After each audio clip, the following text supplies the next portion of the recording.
It's time for Shawn and Maya in the morning. Quick pitch to Walter, looking for the record, cuts back, he's got it, he's out over the 25 to the 26-yard line. Walter Payton becomes the National Football League all-time leading rusher. Jordan, open, Chicago with the lead. The Chicago Bulls have won their 6th NBA championship. Chicago has won the Stanley Cup. Palmero over the head of Jenks. Uribe charges, throws, out! And the White Sox have won the World Series. A little bouncer slowly toward Bryant. He will blemish, throw to Rizzo. It's in time, and the Chicago Cubs win the World Series.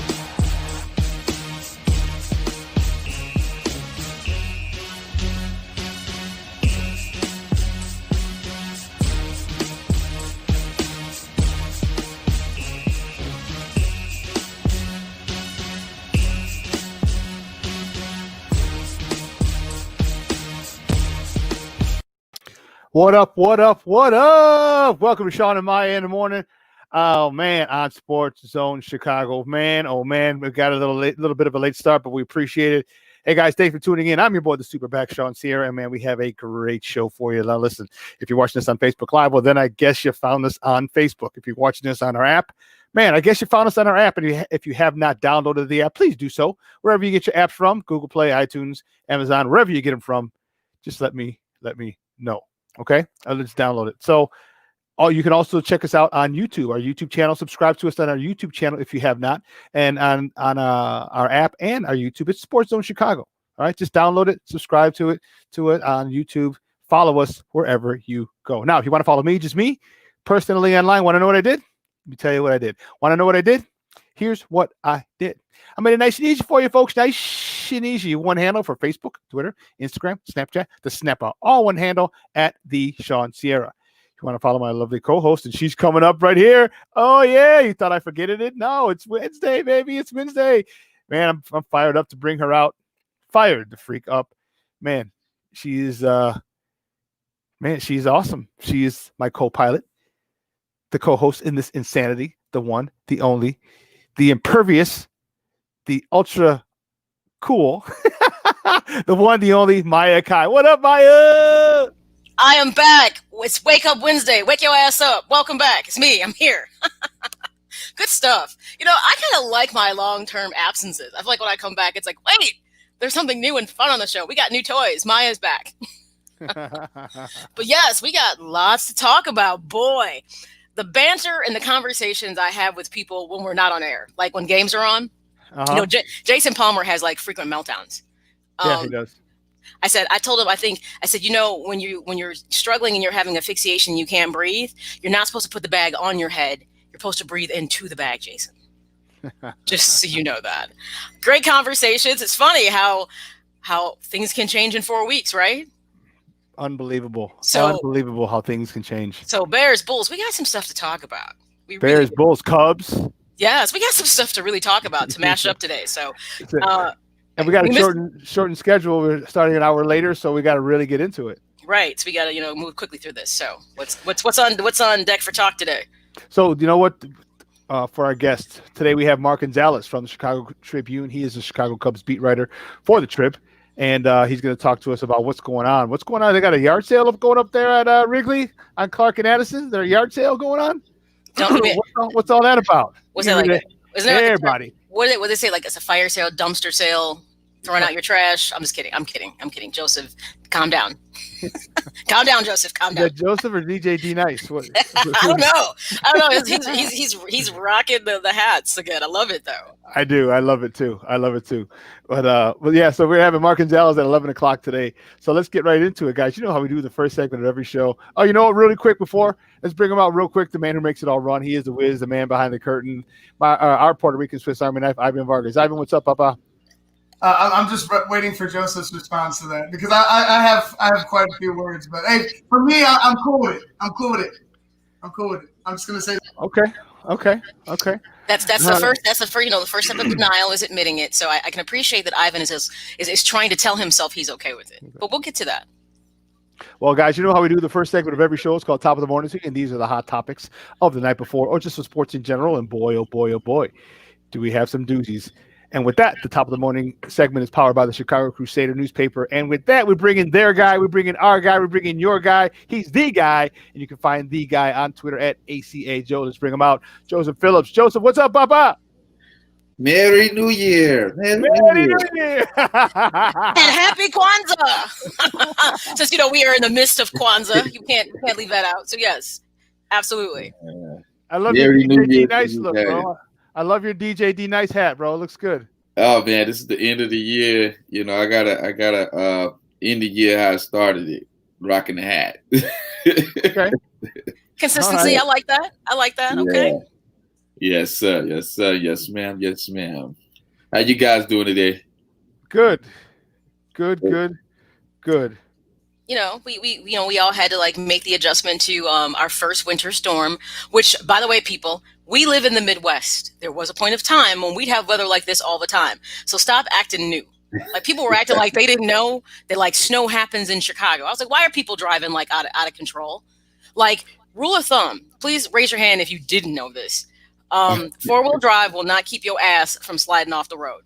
That's not what it does. It does not. That's not what it does. It keeps your 4 wheels in motion. So if you happen to run off the road, it can help you have a better chance of getting back onto the road. But not always. You know what I mean? And people think when they have 4-wheel drive or all-wheel drive that they're not going to slide off the road. That's what they think. They think that stops that. It doesn't, folks. Just in case. I want you to know that. Newsflash. I was watching something the other day about the most steepest bridge in the world. It was in Japan. Mm-hmm. And this guy actually rode his bike up and took a risk, So I was just like, well, I feel sorry if it ever snows out there because it'll be a lot of casualties taking place. But anyway, I would think they'd have to shut that down. They couldn't leave that open if that ever happened. They'd have to shut that down because you'd have somebody who would be trying to be on it. Shut that down. Yeah. Yeah. Agree. Well, folks, let's get right to it. Because we're running a little late today. First top of the morning topic. The Bulls, they get it. They did it, baby. They did it. The Bulls beat the Wizards for their first victory of the season, 115-107, behind Zach LaVine's 23 points, Kobe White, 18, and Wendell Carter Jr. with another double, 10 points, 12 boards. This team looked good. They were in control for the majority of the game. I was never really in question about the game for the Bulls yesterday. They came out, they started well, and they continued on. Obviously, about ups and downs, ebbs and flows throughout an NBA game, but I was never really, really concerned about them losing that game yesterday, Maya. Okay, first of all, I'm never going to get excited when you beat a team that's as bad as you.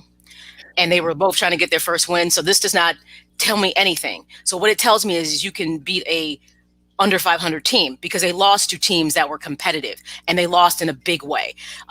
We're talking about sometimes 15 or 10 point deficits in those losses in those games that they lost before meeting Washington. So I'm glad they got a win, but I'm not overly impressed with who you beat. So don't get comfortable with mediocrity because good is the enemy of great. And I'm not impressed with what I saw against that game. I'm like, watch them win this sorry-ass game. But you lost ugly to teams that if you would have beat at least one or two of those teams prior to Washington, I'd feel like I'd know what I'm looking at right now. Now, mind you, this is a big shift. So I'm not saying that I'm anti anything that's changed. I just think those first opening games of the season showed them where their weakness is, and it's defense. They're not a defensively good team right now. Seriously. So they've got some things to work on. So just because you can beat up on a little kid in the classroom, that don't mean nothing to me. Show me what you're working with for real. So I'm underwhelmed right now. Sorry. Well, I'm pretty happy. I'm the exact opposite. And you know why? Because they are using the screen and roll effectively with Zach LaVine. Zach LaVine is one of the top 5 screen and roll scorers in the NBA. And now you're starting to see the benefits of that. They're starting to line up the plays according to his strengths, a.k.a. Mitch Trubisky and Bill Lazor, lining things up according to his strengths, which is opening it up for everybody else. And guess who gave the question of the day to a.k.a. Mr. Billy Donovan? That would be me. Oh, of course you did. I asked him nicely. I said, Billy, please use Zach LaVine. He is so efficient in the screen and roll. Why is Kobe White handling the ball? He's turning the ball over too much. No one fears him off the screen and roll. What did Billy do? He throws his gum in his mouth, choose every press conference, and he makes the adjustments. That's what Billy the Kid does. And Billy Bubblegum set it straight last night, got his first win, got the game ball, then handed over to AK.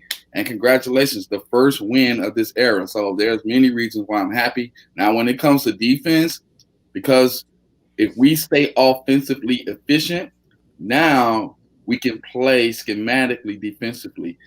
We can start working on trapping the ball, picking guys up at full court like teams was doing against us because of weak ball handlers. Now we can work on, putting Zach and Kobe in positions to actually lock down guys. And Zach played great defense last night. He had 4 steals, even though it was against Russell Westbrook. And give me the guard from Washington. Bradley Beal, yes. Who was probably one of the top 10 backcourts in the NBA. So at the end of the day, we'll take the W because Golden State, they wasn't that good either, but they won again. Oh, wow. They won again last night, but we almost beat them. We almost beat them. And the reason why we lost, and the reason why we lost to the Pacers is because we didn't have an identity on offense. And now we're starting to slowly get there. And shout out to Patrick Williams, too, who had 12. That's all I want to do. You done? Okay. Yes, I'm done. Okay.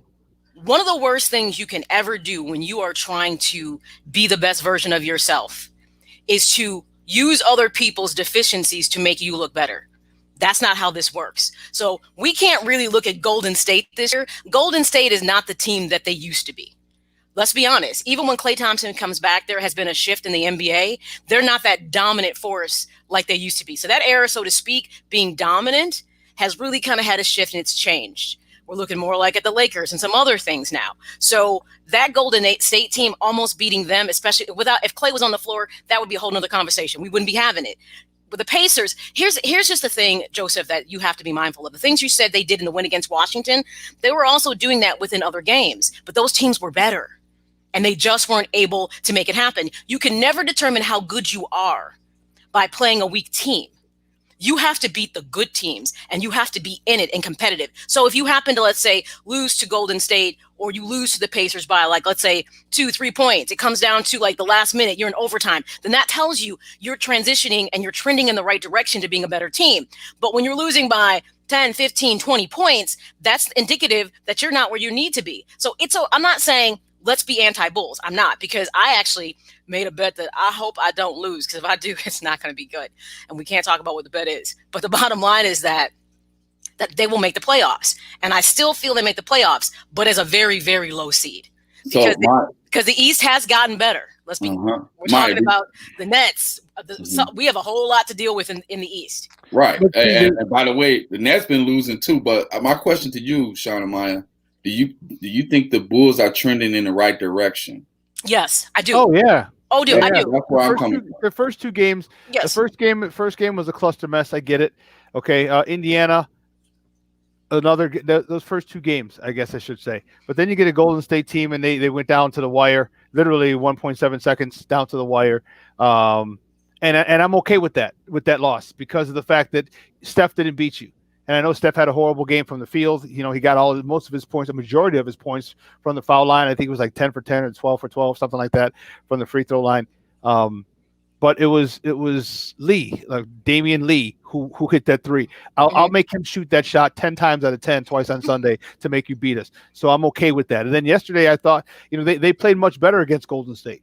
All right, it wasn't what Golden State was doing or wasn't doing. It was the ball movement from the just the movement of the team, of the Bulls. That's what I liked a lot about it. And in yesterday's game, like I said, they were in control the whole game, the entire game. Again, ebbs and flows, and the lead went down. But for all intents and purposes, I never felt worried yesterday, which was good.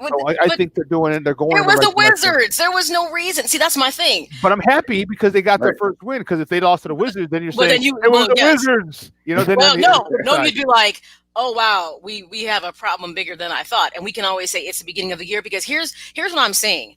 I'm not seeing the type of intensity and the type of play I was seeing in preseason. That's the part that has me a little baffled.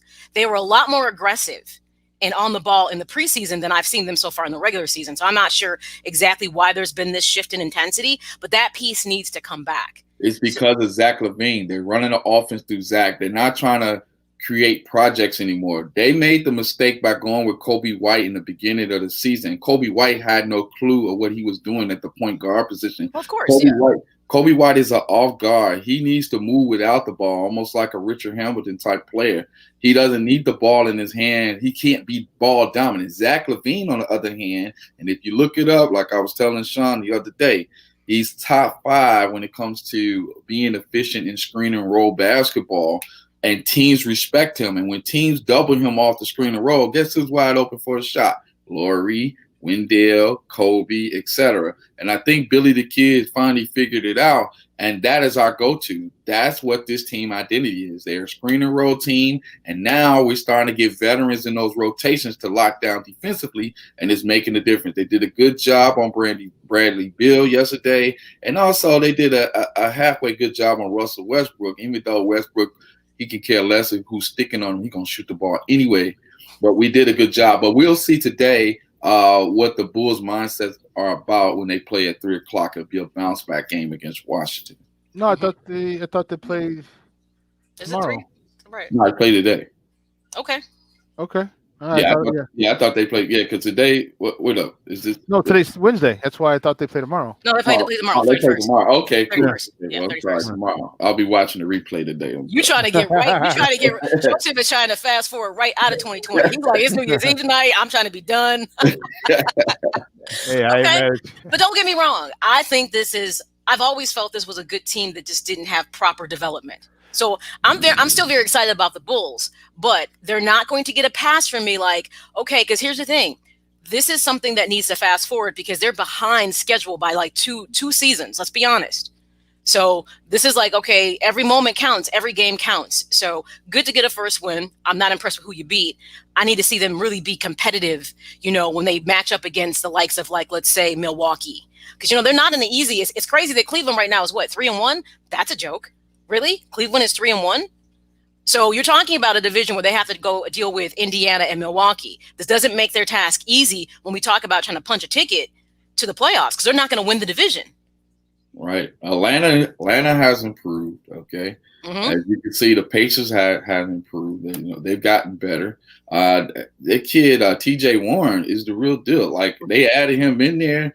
That man had 23 points. He led all scores. It wasn't Oladipo that killed us that day. It was TJ Warren. I think he missed one shot that game. I was actually there. And then watching Sabonis pretty much physically abuse us, we didn't have anybody to match his intensity. And as I asked Billy early in the season, I says, your first 12 games of the season is against playoff opponents and also championship-ready opponents. How will you guys come out and match their intensity?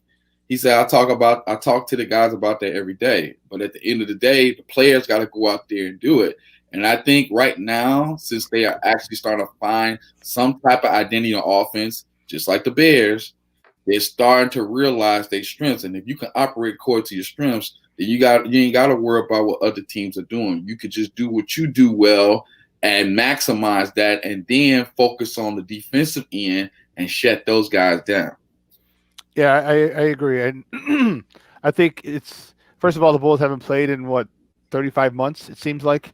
Okay. And then they have there's a new leader. So yes, they didn't get invited to the bubble. So and then there's a new leader. There's a whole new culture shift over there. So that's why I was happy for the first win, because once you get that monkey off your back, now you can kind of go about your business and really play relaxed. When they didn't get the first win for the first 3 games, yeah, they were struggling, and you tense up as a team because it's new. Right, you got a new system, you got new terminology, you got new coaches. All right, some guys having new roles. It's good. I think it's going to be fine. And again, I'm happy with the victory, just to get out of that winless column. That's first and foremost. And to get out of that winless column, you can't have 15, 20, 30 victories until you get win number 1, and they got it yesterday. So I'm cool with it, but I do agree that I would like to see you play better against better teams, because I think they're talented. But I think it's going to take a while for them to adjust with the new coaching and the new culture. actually being coached. Let's just start with that. Not the new coaching, actually being coached. That's a whole new experience they're about to have. So, especially for Zach LaVine, he's kind of been in this island of not being truly developed and coached for like 2 seasons. So this is a big shift for a lot of these players. And I'm sure they respect who's there. So it's just a matter of getting it to fit.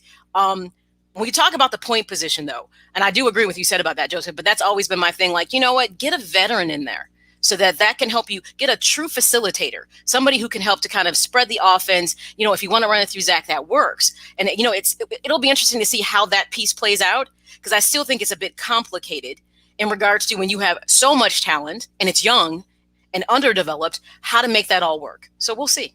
Zach is the alpha male on the team. And if you ignore him as if he's not the best player on the squad, you have to be insane. Okay. My whole thing is that if it came down to any, like, actually Zach is the best offensive player we have had since Derrick Rose. You know, I'm just being honest with you. You're like I know that we've had offensive players, but it's not since Derrick Rose. You can say Jimmy Butler, but Jimmy Butler. I'm about to say, hold up. He had an ego thing. Okay, but take that out. Take that out. Take ego out. Yeah. Jimmy Butler. I'm sorry. I would take Jimmy Butler actually before I would take Zach LaVine. Yeah, well, he wasn't playing. He wasn't playing winning basketball. He was doing his own thing. Okay. My whole thing is this: Zach LaVine is learning how to play the game, and once he learns how to play the game, like Kevin Durant says, one of the guys he fears the most that's up and rising is Zach LaVine, and he said it out of his mouth because of the respect and the skill set that Zach has. He is yet to tap his potential. And I believe once he starts realizing that his strengths are screen and roll basketball, it's going to take him from a regular starter that doesn't have the respect that most players have around the league to an all-star and also a playoff basketball player. So you got to keep going to him, keep using that offense, and you will see in the future what we're talking about. I think I would take Jimmy Butler the last year or two with the Bulls over Zach. The first couple of years of Jimmy Butler, I wouldn't take. I'd say Zach is way more advanced than that Jimmy Butler, because that Jimmy Butler let's be real, that Jimmy Butler was strictly defense. Okay, but was learning how to be an offensive player. If we legitimately take them, their development paths are a little different, and the difference between Jimmy and Zach is that Jimmy wasn't going to sit there and deal with the BS. He was going to call it. I can't say I have a problem, because now you look, he's gotten to Miami and he's finally found his right fit. It works. You know, it didn't work in Minnesota for him. The Sixers experiment should have been much better than what it was. But then he gets to Miami and it's the right fit. And if you just take them mano a mano for where they are in the development right now, I'm taking Jimmy Butler all day long. Right now, yeah, Jimmy Butler, he's a two-way player. But either way, I'm just saying their development's been different. But Jimmy has always been that extra X factor. No matter what else was happening around him, he never stopped playing. He challenged his teammates, like, "Hey, guy, you're supposed to be better than this. What we gonna do?" Some people have a problem with that. Either way, even when Jimmy Butler was here, I was like, this talent is being wasted. Right. It's nothing wrong with challenging your teammate, but when it becomes about then that's a different story. You know, like he was hanging around with Mark Wahlberg, Dwayne Wade, you know, all these guys. Well, Dwayne Wade was toxic here. He was toxic here. Oh, I'm sorry, what did you say? He said he was toxic here. He was toxic. Yeah, he was. Yeah, he was. And Rondo was trying to keep Jimmy away from that stuff. Rondo was like, man, look, I ain't got time for none of this Hollywood stuff. That's why they call them the three alphas, right? Wasn't it called the three alphas? Three alphas. Yeah. So my thing is Jimmy has an identity crisis a little bit. Sometimes he don't realize he think he's bigger than what he is. And my whole thing is you didn't win the championship. Yeah, you made it, but it was in a COVID-19 stricken season. If other teams was healthy and competing, you wouldn't have had that advantage. And that's all I have to say. I don't know that. Are you anti Jimmy Butler? I can't agree with that. I'm not even saying Jimmy Butler's in the category to be anti. My whole thing is that, you know, let's not put too much hype on Jimmy Butler. Jimmy Butler is Jimmy Butler at the end of the day. I'm not sure if it's not been. No, it sounds personal, bro. Like not a mean person, you person, but what? Because if you look at it just for the numbers, like Jimmy Butler, remember Jimmy Butler wasn't an offensive player by any stretch when he got here. He was a lockdown. I'm gonna lock you up like you stole something. And then guess what? He developed into one hell of an offensive player, and now he does on both sides of the ball. So you know, yeah, he's got a little ego, But you know what? So did everybody else. Everybody who's good has an ego. And you I name, agree we with can this. go all the way back from Mike, before Mike, all the players who are studs and who are legitimate superstars, they have an ego. If you mean to tell me that Larry Bird and Magic Johnson and Michael and Patrick and Charles Barkley, all those guys didn't have egos, you'd be lying to yourself. But he's none of those guys. You see No, what I but mean? he is a superstar in this time. He was a superstar in this time, and I never thought he'd be a superstar, but I think he is. He's I would say, the lower part of superstars. Yeah, he's not the Stephen. Yeah, he's not the Stephen. Yeah, Okay, yeah, he's a solid star. He's a solid star. KD, Steph. Some of those guys, the Freak, those are the true superstars. But I think Jimmy is pushing. If he's not in that lower edge, I think he's at the top of the star category. But the other issue to that is it really depends on where you're playing. Let's be honest. Giannis is never going to be what he can be in Milwaukee. That's never going to ever give him a title. It's not the right fit for him. He's going to have to leave there and go someplace else because he doesn't really have enough talent around him for them to get to that point. You look at the shift that Miami has had, and I'll say Jimmy's had to travel a different road. And Bernard said something, hello, to who does our Saturday show, the Humidor Sports and Cigar podcast. Make sure you guys check that out. Saturdays at 11. They're moving their time now. They're starting at 11 a.m. So that's starting this Saturday, 11 a.m. They'll be on. The bottom line is that Jimmy got painted in a bad light here because there was a lot of bad locker room stuff going on here. Seriously, there was. So though he is vocal and outspoken, and sometimes people don't appreciate that. Sometimes they do, because sometimes KD, and I love KD, will say some off-the-cuff stuff, and people are okay with it because it's KD. And it's how he says it. Jimmy just shoots from the hip. And I'm like, the thing about it is, when he challenges it, when he was in Minnesota, he was like, look, guys, come on. He wants to win, Joseph. So for you to say he's I, that's not true. He's like, we're not playing up to our potential. We can do better than this. That's not about I. If that was the case, I would never call you out. I would just go get mine and not care. I would just stay in a team and collect my checks and not care if I won. So I disagree with you, the fact that he's about himself. He really just has a demeanor, which, given the path that he's traveled to get to where he is, I do understand why he is the kind of person that he is. I get it. This sounds like the LeBron James School of Marketing. I'm not falling for because you have a problem with LeBron James as well. Anything that's connected to LeBron James, I got a problem with it. So Jimmy Butler was connected with D Wade. D Wade was connected to LeBron James. So that's how 6 degrees separation. Connect the dots. As we connect the dots. To that Hollywood lifestyle, like a diva lifestyle. I would say that, yes, he has become a diva. I will say that. And then especially in South Beach. But again, you have that attitude when you have stars have that attitude. And some of it's overt, some of it's covert with that attitude. But and some guys will cuss a guy out and yell and get in on their teammates in a timeout or in the locker room or practice. Okay. Jimmy just does it wherever. And watch what Zach LaVine did to Jimmy Butler last year. Go watch the video. If you go check it out. He dropped like 40 on him. Check it out. Okay. Well, listen, we got to take a quick break, and on the other side of the break, we have more top of the morning topics, so don't go anywhere, folks. Keep it locked right here. Shawn and Maya on SportsZone Chicago. Hey, this is Dr. J, and I listen to Shawn and Maya in the morning.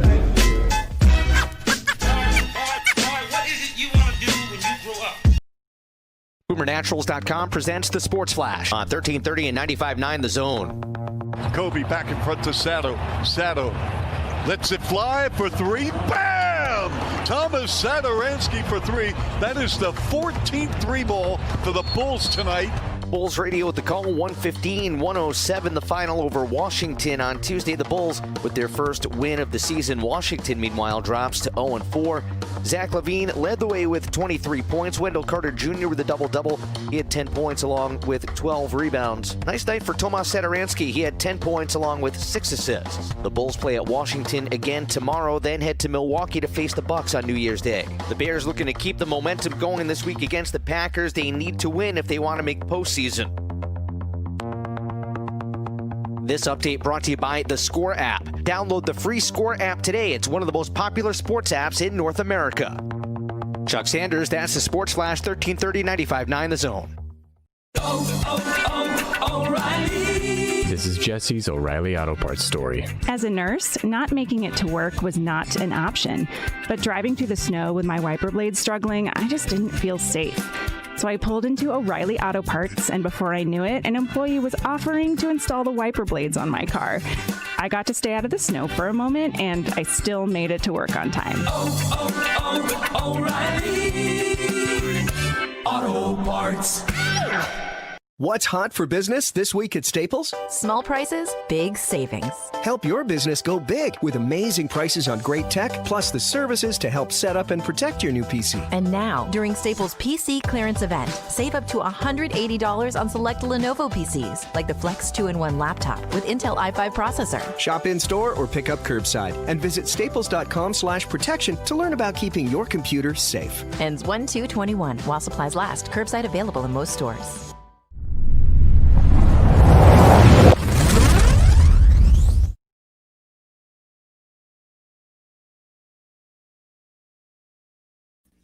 Welcome back to Shawn and Maya in the morning on SportsZone Chicago. It is Wednesday. It's Hump Day. It's New Year's Eve. We're people are like trying to get so out of 2020. Like it's New Year's Eve. The countdown is on just to get to New Year's Eve. Tell me that's man. not funny. Tell me about it. It's been insane. And don't forget, at the top of the hour, Mark Gonzalez from the Chicago Tribune, he's a beat writer for the Cubs, is going to come on and we're going to talk some Cubs with him about what's going on there. But we still have one more segment of top of the morning. And you know what? We'll start with that. The Cubs made a huge deal yesterday, trading Yu Darvish and Victor Caratini to the San Diego Padres. There is a fire sale, a yard sale going on. And with rumors that Wilson Contreras is actively on the trading block as well. So you're shipping away pieces.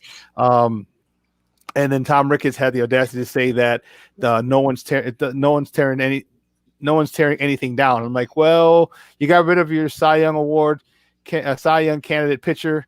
You got rid of a catcher. You're getting rid of your other all-star catcher.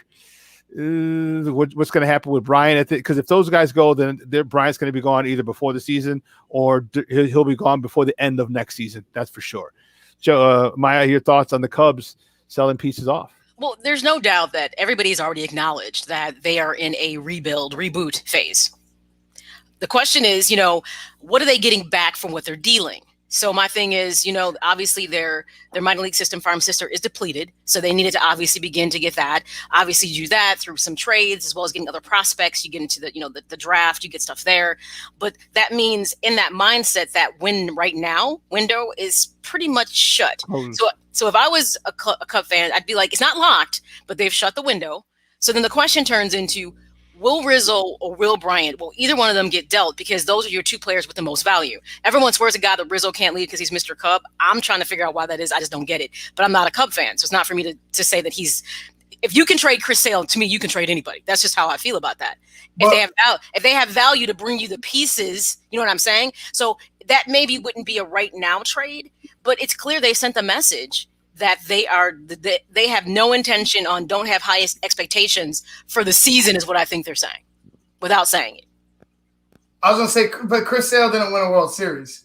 No, but what he got is in return, it doesn't matter. Because guess what? He went to a team, Ivan, and they won a World Series. I understand that, but we're talking about Rizzo as compared to Chris Sale. Rizzo was a cornerstone of that entire rebuild. Chris Sale got traded and won a World Series with somebody else. But that's because he was a key piece to giving us to the pieces that will give us. World Series yet? So I'm like, no, but he went. But my thing is, you dealt a guy who was an ace pitcher. There's no doubt about it. So to say, here's what the White Sox had to come to their Jesus moment with. We are not in a position to win right now. What pieces do we have that have value that can get us closer to that goal? And at that point, dealing the likes of Chris Sale and Quintana was part of that. So he was on a team where he wasn't going to win a World Series with them. They knew it. But he had value. And hence we got good stuff in return.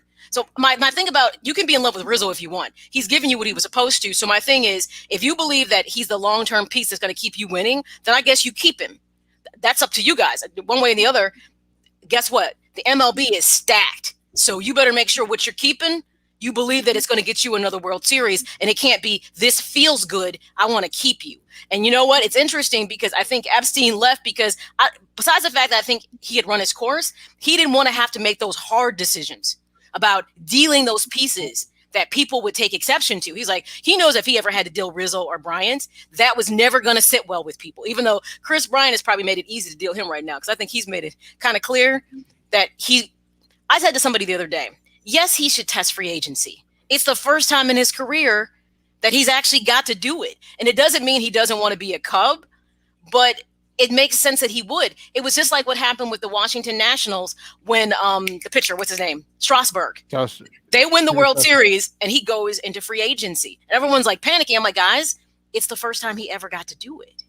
So of course he tested the waters, but what did he do? He came right back to Washington and signed. So no one should freak out if Chris Bryant decides to put his toe in free agency, because it's the first time his toe gets to feel some different, warmer, hotter water. Just saying. Well, all I got to say, I love what the Cubs are doing. You know, I'm going to say that, and I'm honestly going to say that. The reason why I'm saying that is because Theo did it the right way, okay? He fell in love with his core guys, okay? This had nothing to do with business with Theo. Theo broke the biggest curse in sports history. And out of that, it was genuine love that was built amongst him and his core players, which he was loyal to them. And he didn't want to be the guy to get rid of them. Okay. So at the end of his postseason, this season, he made it pretty clear. He says, hey, this situation is more for a guy that's going to be around. And he didn't want to be a part of that because emotionally he was still attached to this team. I think Theo had a low-key love affair with these guys. You know what I mean? When I mean by that, like those are his babies. They were Cubs. So you probably won't see anything like that in Chicago. I'm just saying, just as far as just how Theo did it. You know, he took them from the ground up. He told them what they were going to do, and he did it, and he's out. Now we're in a situation long-term. We may not compete. We may not win a World Series in the next 5 years, but we are in good position to compete with Ed Howard coming up. They got this kid from Michigan. You know, he can hit the ball well. We got pitchers throwing 105 miles per hour that's coming up through the system. We got Christian Fernandez. And if we stop worrying about what's going on the South Side and then focus on Cubs business, we should be okay. Now, White Sox, they making all these bells and whistles moves. Congratulations. We've been there and done that. Y'all trying to see. This is what I talk about when people can't. Wow. This is funny. This is when I know. This is purely the therapist in me. This is when a person can't sit and be present in the moment. Whenever you have to shift your focus to talk about what somebody else is doing, that means you're not really comfortable, Joseph, with where you're at right now. So with that being said, what you just said about what Theo did is exactly what Rick Hahn has done. The only piece that he didn't bring to this puzzle was Abreu. And the White Sox have a love affair with Abreu. He's going to be a White Sox to the day that he dies. The bottom line is that when they gave Rick Hahn and said, look, this is your team, he went into free agency, he drafted, he did all the things to put together a team that isn't hype.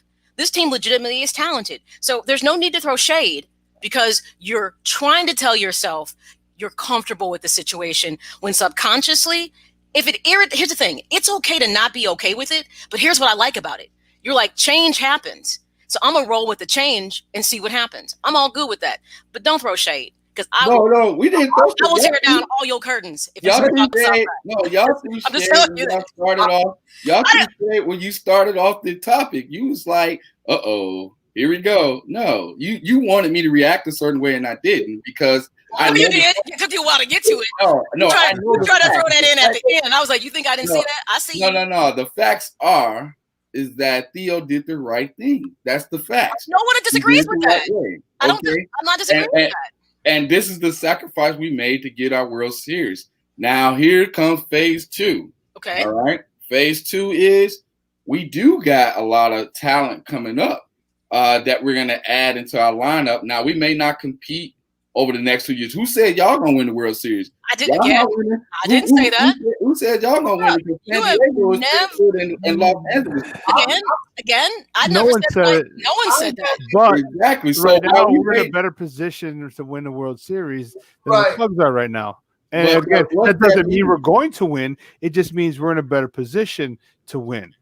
I'm just happy they made a decision on where they're going to go instead of just pussyfooting around. You know what I'm saying? I agree.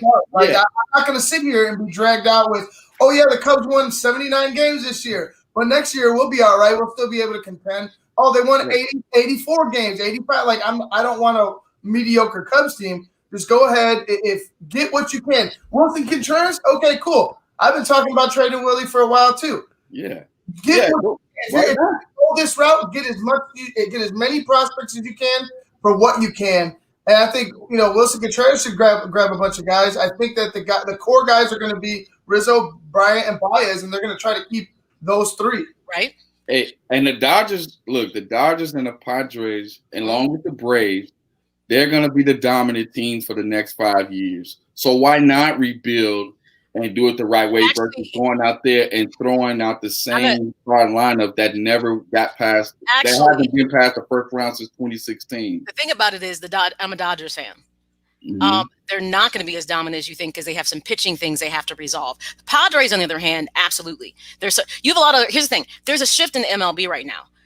Atlanta is going to be a team to contend with. The Padres, the Dodgers will always be there, but they're not going to be as dominant as you think unless they really get into free agency and pick up some other pitching. Because as much as I love Kershaw, he's getting towards that. He's plateaued and he struggles a lot. They traded out Rich Hill, so they have all these different pieces. They don't look the same because we know pitching. And that's the part with the Cubs. I want to see where they go with pitching. Are you going to develop and bring it up? Because remember, the formula with Epstein was never that they were really putting outside of, someone like Hendricks, they were never putting young pitchers on the mound. They kind of built their pitching staff through free agency. They were more veteran pitchers. So my question is, are they looking to shift that and maybe, keep a veteran to, there, but they feel like they have arms that they're trying to develop to bring up because that'll be something different that they've never done before, specifically when it comes to the pitching. Position wise, they've always kind of pulled up, obviously, from, their minor leagues for their farm system and put them on the field. And guess what? You did it and it worked. In the past, it didn't always work like that. Theo's magic just worked at the right time. So we'll see. I'm just curious where they go with pitching. But, Joseph, I think you have the right attitude that, look, change has to happen because the last several seasons they've plateaued, haven't gotten to where they need to be. What I would ask you and Ivan is, do you have a certain time frame where you're going to be not as patient? So you're willing to say, this season we're rebooting, we're restocking, we're evaluating. Do you feel we'll still be competitive, but okay, maybe we'll make the playoffs and not go far or not? But do you have a window that you feel like, especially with Rizzo, Bryant, and all of those guys and Baez, it's like the Blackhawks. There's a window. I think it's. Do you have a window where you're like, Go ahead, Ivan. you know what I'm saying? I think it's 2 years. 2 years after this point, 2 years, because like you said, Joseph, you have a lot of young talent that's coming up, and you're accumulating young talent now. So these next 2 years, people should be able to progress, and you should be able to fill out your major league roster with some solid talent, and then be able to contend then. So I'd give it like 2 years. And I say 5 years for the simple fact that, number one, Jed is doing something for the company right now, which is he's clearing payroll. He's dumping payroll. Okay. They got what they got. So when they traded Yu Darvish, I think they added $58 million to the books. My whole thing is this. Yu Darvish is 34 years old. Okay. He's not winning. He's not winning with us. So why hold him hostage here under an albatross contract, which we probably have to pay him more money in the next 2 years for him to just come here and lose? Put him in the situations where he can win. That's a good look. Even though we didn't tell him we traded him, that's not a good look on our organization. We just nicely got rid of him. You just take people out with you Tanya Harding people all the time. So y'all come at like what? Oh, I know y'all ain't talking. I know y'all ain't talking how y'all do Rick Hahn over there. No one. Okay, for the fan base, we have a problem with that. So don't even, that ain't okay. But that's we just don't want the Rickies to think that we're dummies. We're not dumb. Our whole thing is, okay, get your money. We understand. You spend a lot of money in the team, and you want to see the area. Don't forget. They spend a lot of money in Wrigleyville. They got the hotel. They have the bar, the big building adjacent to Wrigley Field that hasn't been used. That whole deal is not being used. That hotel was built for this season, so people can fly into Chicago. You stay down there across the street from Wrigley, enjoy the whole Wrigleyville experience, and so forth. But without the fans and without, due to the pandemic, people weren't flying. The games were canceled. Those hotel rooms were sitting empty. So they lost, after putting $1 billion into the neighborhood, they lost a lot of money. And I think it was a salary dump. Say, okay, well, since we lost money there, we're not sure how much money we're going to lose next year, because they may have fans in the stands. They may start off with no fans in the stands and increase as the year goes on. They don't know. That still has to be determined. But they're looking at it from a business perspective. Right. Well, I'll tell you what, and they pushed out all those people who own those rooftops, and they had control of all that now, only to have a season where they really couldn't make the money from it that they would have made from it. So financially, there was more losses to this than just what was happening on the field for the Ricketts family. And we're not trying to operate like a small market team. Our whole thing is, if it wasn't for COVID, things would be a lot different. But guess what? The good news is we got a lot of talent in the farm system. I was doing research on the players that we acquired yesterday. These are great players that's coming up, actually, that we added. They're power hitters. Got a lot of guys that pitching like Greg Maddux, and I know this is all potential.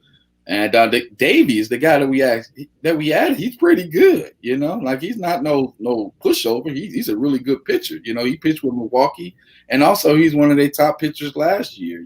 Actually, there were some San Diego fans a little sad that he had to go, because he was kind of like a glue guy in their starting rotation. But at the end of the day, we still got that TV deal, and once all this stuff clears over, guess what?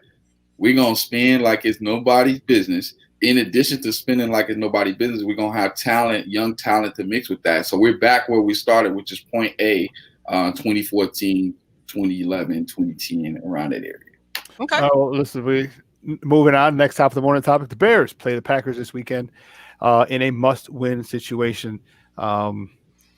I guess I shouldn't say must, because they can still back into the playoffs. But you know what? It's a must win, because you need to beat the Packers, because if you intend to do anything in the playoffs, it's going to have to go through Green Bay. Because if Green Bay wins, guess what?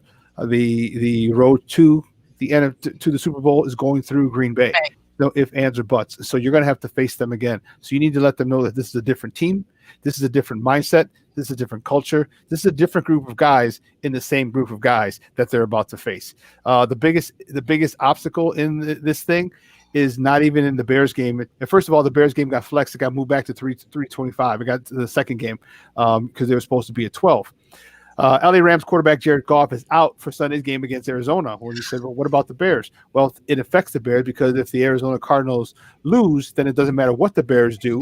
Right. The Bears are automatically in the playoffs. And that's why they moved the Bears game to 3:00 the same time as the Arizona game. So I thought the Rams, who were fighting for the NFC West crown, were really going to put it on Arizona. Remember, they lost to the New York Jets. They gave them their first win a couple of weeks ago, and I figured they would just run the table being pissed. But now, without your quarterback, Jared Goff, I don't know how that's going to go. So this game by the Bears is of the utmost importance. Maya? I agree. And I'm like, this is my thing. And everyone said it. I said, and Joseph, I kind of took some of your thinking, like how you were talking about the Bulls, when you were seeing a much improved Bears offense under Bill Lazor, even though it was against subpar teams. You still had to win who was in front of you. And we saw a better play from Mitch, Montgomery. All of a sudden we had, Mustafa, and we've got, Bars on the line. These guys from the practice squad that have been done really well, considering getting inserted late into the season. So my thing is, this game against Green Bay, which is going to be big morale, it's going to be a big test for Mitch, because he's never played well against Green Bay. But I feel like this is the first time he walks into this game feeling confident about his play and what's being done and the players around him. We're seeing the ball being spread out. Now, the question is, everyone kind of bounces back and forth on this, is, does Green Bay play their starters? I say one, they're going to at least play them for at least the beginning of the game. I don't think Aaron Rodgers wants to let the Bears just punch a ticket to the playoffs, because remember, what was it, 2015? The Bears took that route and didn't play starters and let Green Bay win. And then, like you said, the road, to get deeper into the playoffs or Super Bowl goes through Green Bay. So Green Bay is like, even though I don't think they fear the Bears, probably lightly respect them, they're going to look at the Bears have been playing better. So it's not the team they saw, at the beginning of the year when they played. It's a better. Well, no, the Green Bay Packers are playing for the number one spot, so they're coming all out. I agree, but some people feel like they won't play. Now, not me. I feel like they're starting. They're playing. No, they're actually playing for the number one seed, which means they're not going to play They're not going to put their scrubs in. They're playing for a bye. Listen what I'm saying. I'm not that person who thinks that they're going to not play, because I agree with you. No one can think that. But no, you got people are thinking like, well, they don't want Aaron Rodgers to get hurt, and then they don't see people have that thinking. I'm like, do you realize that injury can happen at any time? It isn't like that's why it's an injury. You can't anticipate that it's going to happen. I said, even if they didn't have any, they're going to play. I said, so I can't believe unless it's a blowout. You know what I'm saying? A blowout game. And they're like, they can coast through it. I'm like, their starters are going to be on the field. But it's just, it has more meaning to Chicago because that has just been the hump they could never get over. And here's the thing especially if they win in this game, the amount of just absolute confidence they're going to have is going to be, they'll be like, we punched our ticket not because the Cardinals lost, but because we beat a really good team, bottom line. So I say that, there's some key things. I haven't really been in love with the defensive play for a while, and I was the one person who felt that way. I just didn't feel like they were playing at that level. I know there were people missing and everything, but I'm going to tell you something. If you ever needed them to show up, oh my God, you need them to show up. I need for the offense to keep doing what they've been doing for like the last 4 games, which has been good. The fact that we've been scoring over 30 points we haven't seen that in I don't know how long. But what's key is this. I think you and I, when you and Jason was having a meltdown, and he was like, that's it. That's why you don't play Mitch. And then Mitch turned right back around and got a touchdown. And then he shut up. So in a text, he was going nuts. What is key is, and you said it, and we all kind of questioned, I need for Nagy to keep his incompetent, grubby hands off the offensive playbook. Bingo. I felt like there was a weird shift in that game against Jacksonville, and it felt very Nagy-like. And I was like, whoa. And then Jason said, do you feel like Nagy's? I said, yeah. All of a sudden, there was just a shift in what was happening. And then all of a sudden, it went away.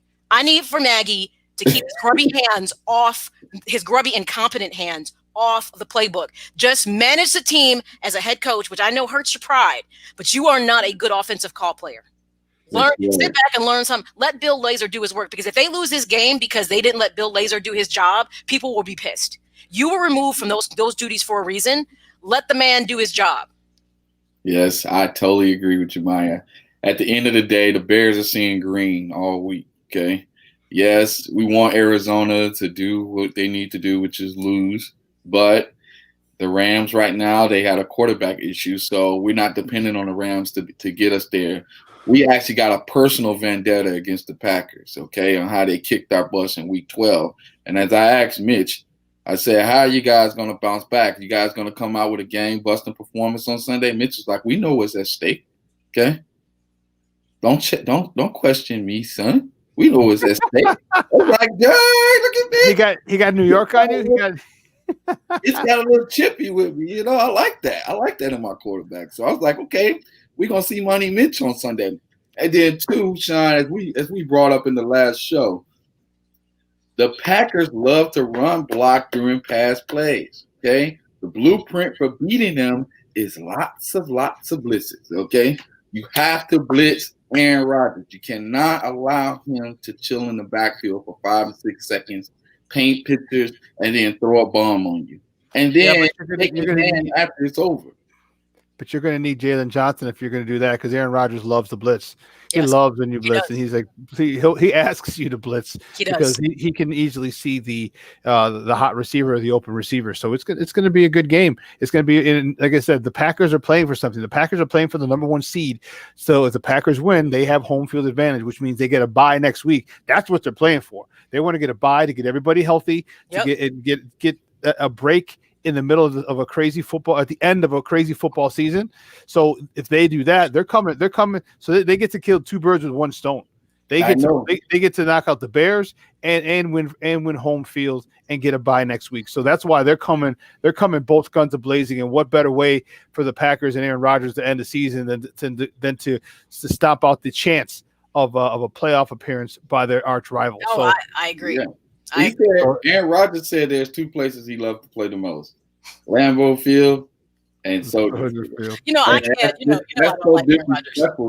That's so disrespectful to us, and I'm tired of the disrespect. No. That's disrespectful for the Bears. I'm like, look, that's what happens when people can stand in your face when you suck. So eventually, if you get tired of that, do something about it. So this is why, yes, I need the offense to keep doing here's my thing.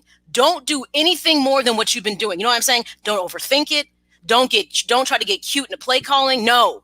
Be consistent like you've been for those last 4 games because it's been working.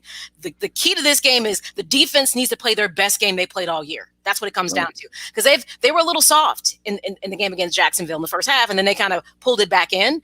I need for them to be aggressive, but don't overthink it. You know what I'm saying? Yeah. You have to keep Aaron Rodgers in check.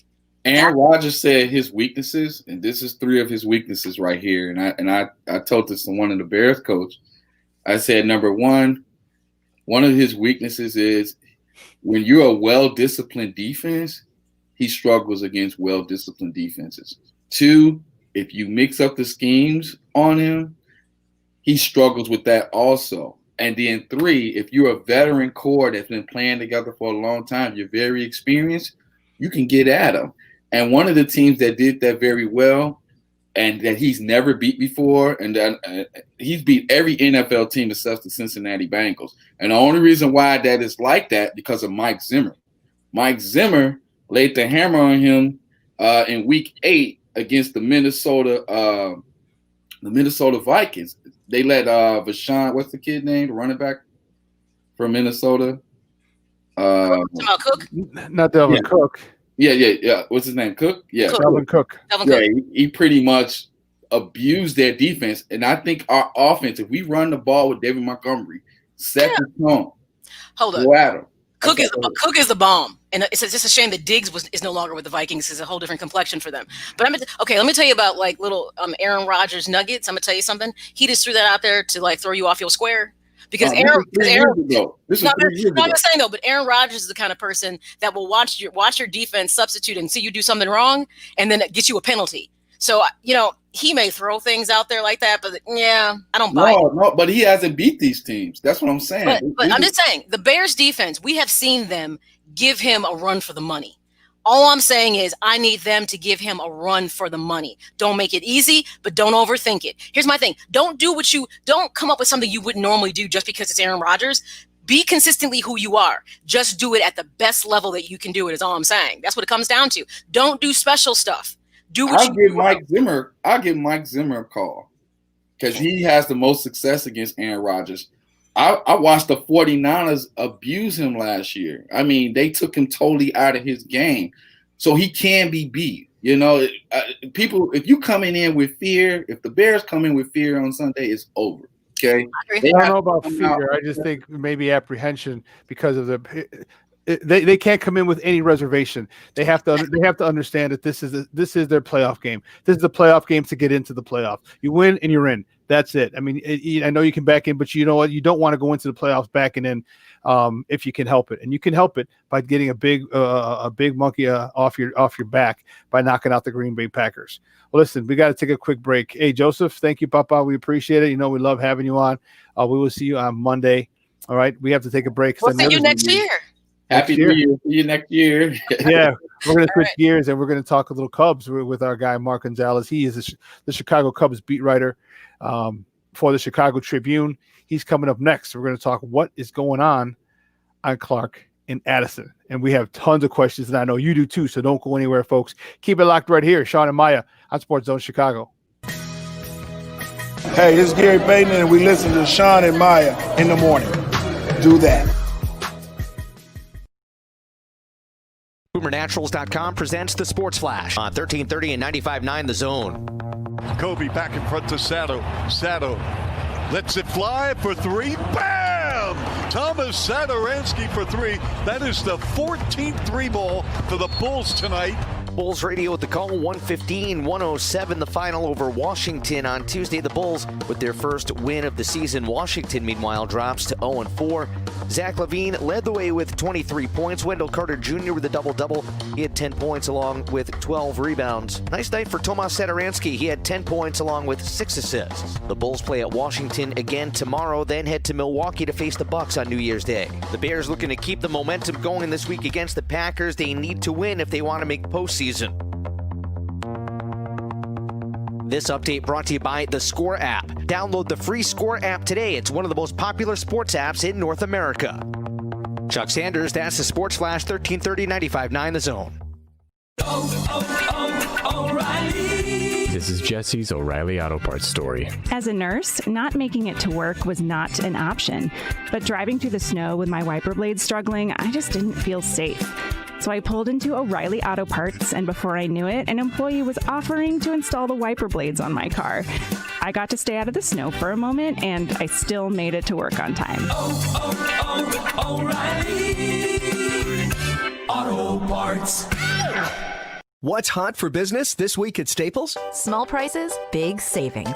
Help your business go big with amazing prices on great tech, plus the services to help set up and protect your new PC. And now, during Staples PC clearance event, save up to $180 on select Lenovo PCs, like the Flex 2-in-1 laptop with Intel i5 processor. Shop in-store or pick up curbside and visit staples.com/protection to learn about keeping your computer safe. Ends 1/2/21 while supplies last. Curbside available in most stores.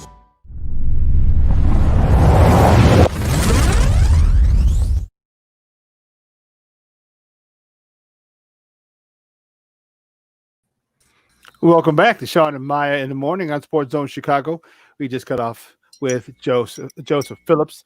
Maya had a wardrobe change, as we see. She took off her glasses, the librarian glasses, and talking a little, quite a wide variety: Bulls, Bears, Hawks, and even Cubs. And our next guest is a guy who can give us a little more in-depth information on that. He is a Chicago Cubs beat writer for the Chicago Tribune. You can find him on Twitter at MD Gonzalez. Guys, let's welcome back to Shawn and Maya, Mark Gonzalez. Mark, what's up, buddy? How are you? I'm okay. How are you doing? We're doing well. We're doing well. I hope you had a Merry Christmas, and I hope you have a Happy New Year. The end of the year is right up on us. It's New Year's Eve's Eve, and I don't know about you, but I can't wait to bid adieu to 2020. That's for darn sure. Awful year, plain and simple. No ifs, ands, or buts about it. So what's going on up at Wrigley? You know, they chose not to tender contracts to some people, and the biggest one was Kyle Schwarber. So he's not going to be there, although they said they're going to keep a lookout for him. That never really came to pass. Now you trade away your Cy Young candidate pitcher. What's happening up at Clark and Addison? Is this just a true fire sale, or are they trying to retool on the fly? They said, Jed Hoyer specifically said that he's keeping one eye on the present and one eye on the future, but I believe that one eye is stronger than the other. In this case, it's keeping a stronger eye on the future, as evidenced by the Yu Darvish trade for prospects, three of which are under 20, as well as Zach Davies, who's eligible to be a free agent after 2021. It's how much of an impact has this been? Is this just a cost-cutting move because of the fans, because no fans this past season or the end of the season? They're probably not going to have fans in spring training. They're not sure even about how the year is going to start. How much of it is that? How much does that plays into the letting go of Yu Darvish? I think it plays a lot into it. They'll try to downplay it, but let's face it, they don't have permission to open Wrigley Field to fans for next year. We don't even know if there's going to be a starting date as far as spring training goes.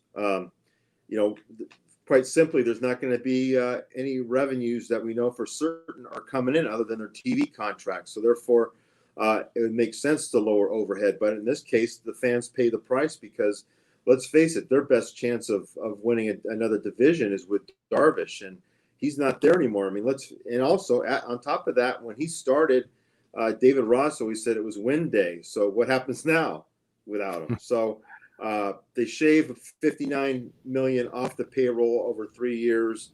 They need a lot of pitching. We all know that there's not a lot of pitching out there in the free agent market unless you want to start all over again and go out for Trevor Bauer. That's not going to happen. Well, I agree, because if you get rid of Darvish, why in God's name would you go get Bauer? At that point, it wouldn't make any sense, because Bauer is, like, to me, he's a 1-2 year deal, and you're a win now organization. Like, he's that piece that gives you that kind of filling out your rotation. So it does make sense. We had a very, let's say, hearty argument about the core. Spirited. About Rizzo, Bryant, Baez, and kind of like, how long do they hold on to them? Because to me, everything kind of has a shelf life in regards to their value, where they're at in their career. I kind of feel like they're starting to look like the Blackhawks a little bit. Like you got Taves and Kane, and they're getting older. So my question is, do you maintain them believing that you can be in contention within 2 seasons? Because if not, to me, they have massive trade value. If you're talking about, if this is just a reboot, it makes sense. But if this is a rebuild, I'm feeling like at least 1 or 2 of them have to be dealt at some point. And that's a great point. Jed Hoyer said that he didn't want the Cubs to be in a position like the Giants, Philadelphia Phillies, and Detroit Tigers, where you really push it far, retaining all your guys, and then you find out you're just bloated with payroll, and the value goes down quite a bit. I would question his inclusion of the Giants in there, because the Giants won 3 World Series titles in 5 years, and you go back a ways, you'd have to look at the Yankees toward the end of the 1990s to see the last time that was accomplished. So, but as far as the other 2 teams go, I understand it, and I think now they're in a position where everybody knows that these guys are down on the last year of their respective contracts, and we all know they've tried to move Bryant, and the compensation hasn't been to their liking, not even close. So I think they're probably going to hold on to all 3 guys, probably try to move one if they could for a semblance of the value they're looking for. But all 3 guys have had bad years or coming off bad years. So therefore, the hope is that they rebound, and if they're not in contention, move them and get the best value you can. You know, the guys, we're joined by Mark Gonzalez. He is the beat writer, Chicago Cubs beat writer for the Chicago Tribune. Talking Cubs baseball right here on Shawn and Maya on SportsZone Chicago. You know, you had mentioned, we haven't really mentioned Baez, but you're right, they're all coming off a bad year.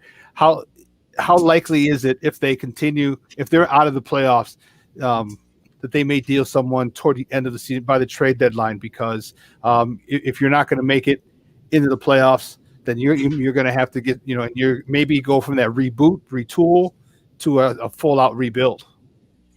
I think they see what they can get. The one thing to keep in mind is if they don't believe they can get close to fair compensation for those guys, they could just hold on to them and then settle for the draft pick the following year. So it's a balancing act in terms of compensation and what you can get at midseason as opposed to what might be down the road. But you're still ended up having to carry the financial freight for the last 2 months of the season. But I think the hope is that these guys at least bounce back and have good years and see where it takes them in terms of division title hopes. But I don't see them at this point contending for a division title in 2021. So what would you say about, so David Ross makes a very quick transition from player to coach with no experience on the opposite side of obviously the field. And I think overall, considering, he did a decent job, but he also inherited a team that was talented and not green. Well, now you have a shift in the kind of team he might be managing, so to speak. How do you feel this will present a challenge for him? Or do you think, no, he should still be in a good position to make them successful? Or is he kind of just to get me over to where they need to be?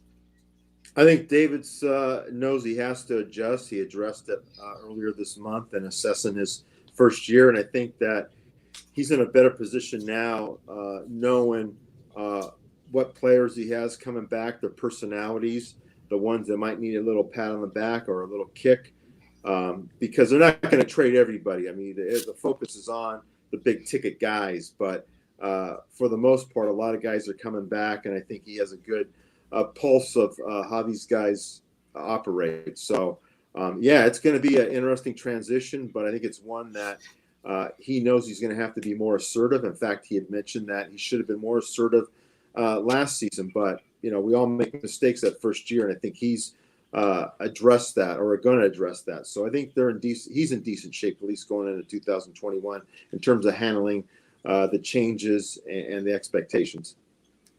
So now with him gone, there is a huge pun intended hole in the rotation. Where do they go with that? You know, the back into free agency. You know, they're still down on revenue, lack of revenue. Do you bring one of the young guys up, put him in there, because it obviously really, really weakens the stud? I guess you would have left over would be the professor Kyle Hendricks. You know, Quintana. If I'm not mistaken, he's a free agent, or he's in the last year of his deal. So they really have nothing Even if you bring Lester back, he's not the Lester of 4 or 5 years ago. So what is this rotation? How do you think he's going to attack this rotation? Very good point on Lester. He's not the Lester of past years. So they do bring him back. He'll probably be more of a guy back into the rotation like he was last year, except that he'll probably bring on more of a mentor role in addition to trying to get his 200th victory. But I think it's a two-pronged attack. I think first they'll try to acquire pitching through trades, and I think that'd probably be at the forefront right now, depending on who's next on that plank.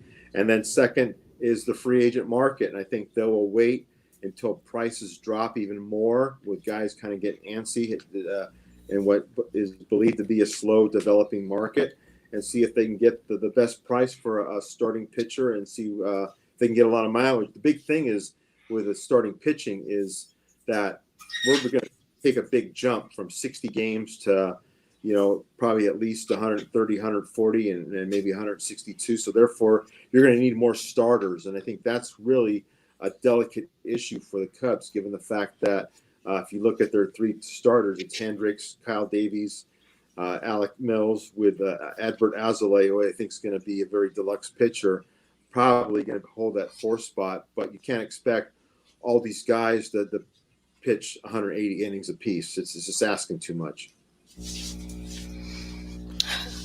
It's something crazy going on. You're back in 14, 15, 16, 17. You don't think of this day coming with the Cubs, but obviously it's here, and they're going to have to make adjustments. Have you heard, or do you have another question, Maya?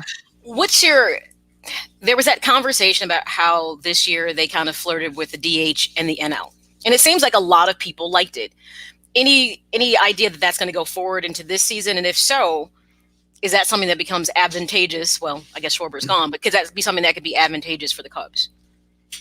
That issue has to be negotiated between Major League Baseball and the Players Association, and teams were told by the commissioner to prepare for 2021 without the DH. I think that kind of hurts the Cubs if you compare it to last year, where they had Victor Caratini, who was a switch hitter, could fill that role, as well as Schwarber. Those two guys are gone for now. And I think it'd be more of a case where they kind of rotated quite a bit. They're going to be very versatile like they were last year. When I say that, Ian Happ can play center, left, right. Nico Horner, in addition to second, can play shortstop and even played some third. So there's some versatility there. They'll probably need another guy like that in addition to a couple more outfielders. But I think it does kind of hurt them if they do have a DH next year, that they don't have that guy who you can really settle in that spot to give you some pop the way Schwarber did at times, and Caratini was supposed to, even though he didn't last year. Guys, we're joined by Mark Gonzalez. He is the Chicago Cubs beat writer for the Tribune. Just talking Cubs baseball right here at Shawn and Maya on SportsZone Chicago.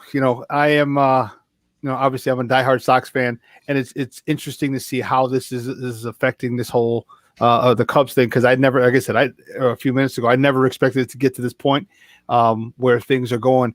One of the things that the Cubs have really lacked since the World Series is a leadoff hitter. Are they going to address that, or is that just going to be Ian Happ? He plays center, but they, since Dexter Fowler has been gone, they've never really had a guy who can play center field and lead off, or just a pure leadoff guy. And I think that's really hurt them in the years since their World Series. For now, Ian Happ's is penciled in, but I wouldn't be surprised if that changes, given the needs they have to address and the way they can address them. Like you referenced, maybe a center fielder leadoff guy. I think that would be their biggest priority if they can pull it off, is getting a center fielder who can bat leadoff, because first of all, we all know there are issues at the top of the order. Ian Happ did a terrific job last year filling that spot. He tailed off a little bit, then came back in the playoffs, hit the home run, was one of their few productive players down the stretch. So he's no slouch at the top of the order, but I think if you're to move him down to a 2, 3, 4 spot, he can be even more valuable because of his ability to drive in runs. But I think in the back of their minds, they would love to have a guy who can stabilize the top of the order and set the table for the rest of the guys. The Haps, the Bryants, the Rizzos, Baez, if they're still around. Who do they have catching if Contreras is dealt? Caratini just left in the trade with Darvish, along with Darvish, and Wilson Contreras was an all-star, almost MVP catcher a couple of years ago. Who do they have in the backstop now?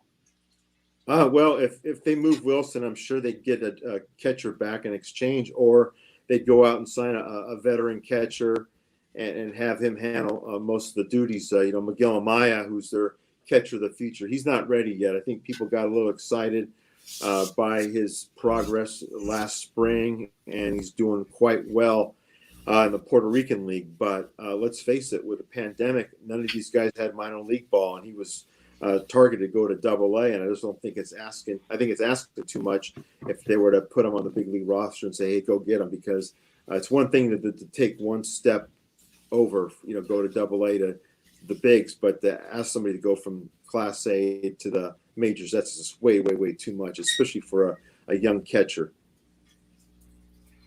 Hey, listen, Mark, great stuff, buddy. We appreciate your time. Do me a favor, though, let everyone know where they can find you online. You got it. MD Gonzalez, that's the Twitter handle. Okay. Hey, you know what? Our producer had one question because he's an avid, diehard Cub fan, so I definitely didn't want to leave him out. How you doing, Mark? Okay. I just wanted to know how you felt about the prospects coming back in return for Darvish. The volume's good. They needed some volume. With international signing rules, you're limited in your spending.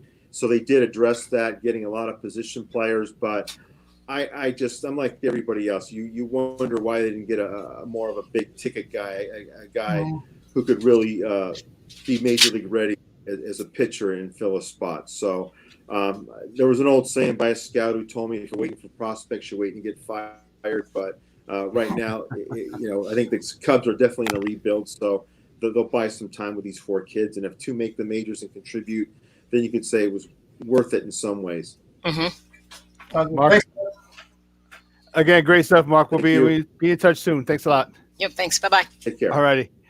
Guys, that was Mark Gonzalez from the Chicago Tribune talking Cubs, and there's a lot of craziness going on up there on the north side, from leadoff hitter to a starting rotation to a possible needing of a catcher, a whole bunch of craziness going on up there. But here's what I think you're hearing, and I think it's key. This isn't a reboot, which means we only need a couple pieces to kind of get back on track. This is a rebuild, and it's interesting because I'd have to say how much of the pandemic in 2020 really impacted what the Ricketts decided to do, because they did take a huge financial loss, just not with the team, with everything they were doing with kind of re-energizing Wrigley Field to kind of make it like a destination place. The hotel, they had all the rooftops. They cleared that like outside plaza with the screen. I mean, it's a great experience. I think it was wonderful what they did.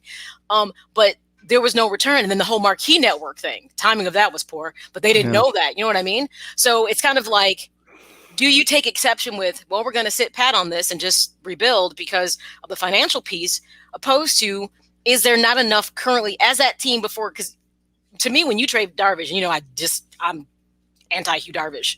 But I will say, towards the end of this season, he was pitching like the Darvish that people thought he should be. And this was him being 3 years past Tommy John.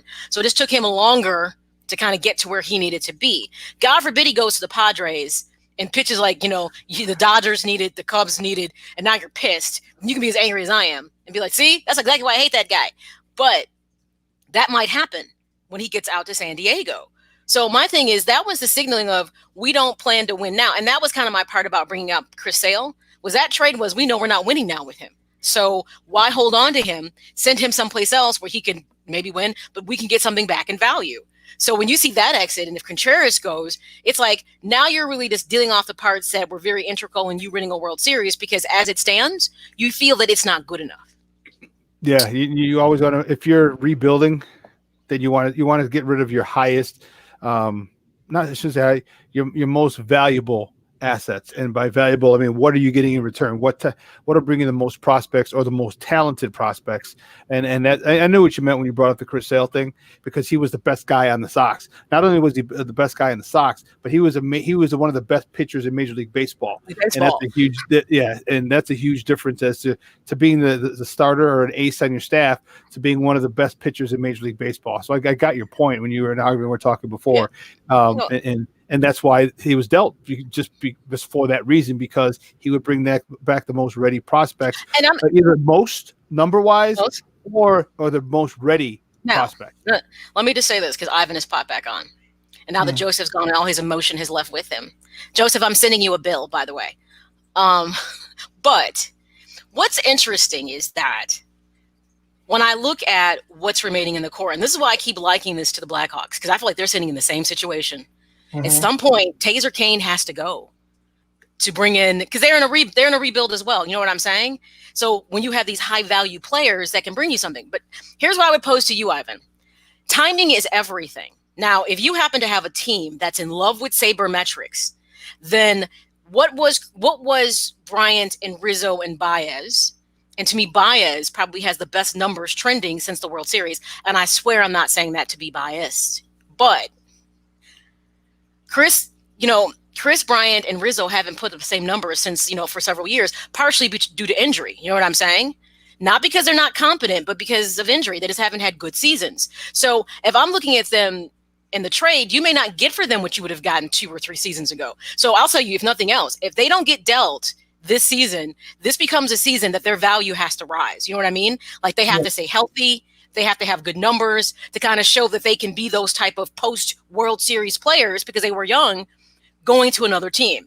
So have objectivity on this and honestly answer.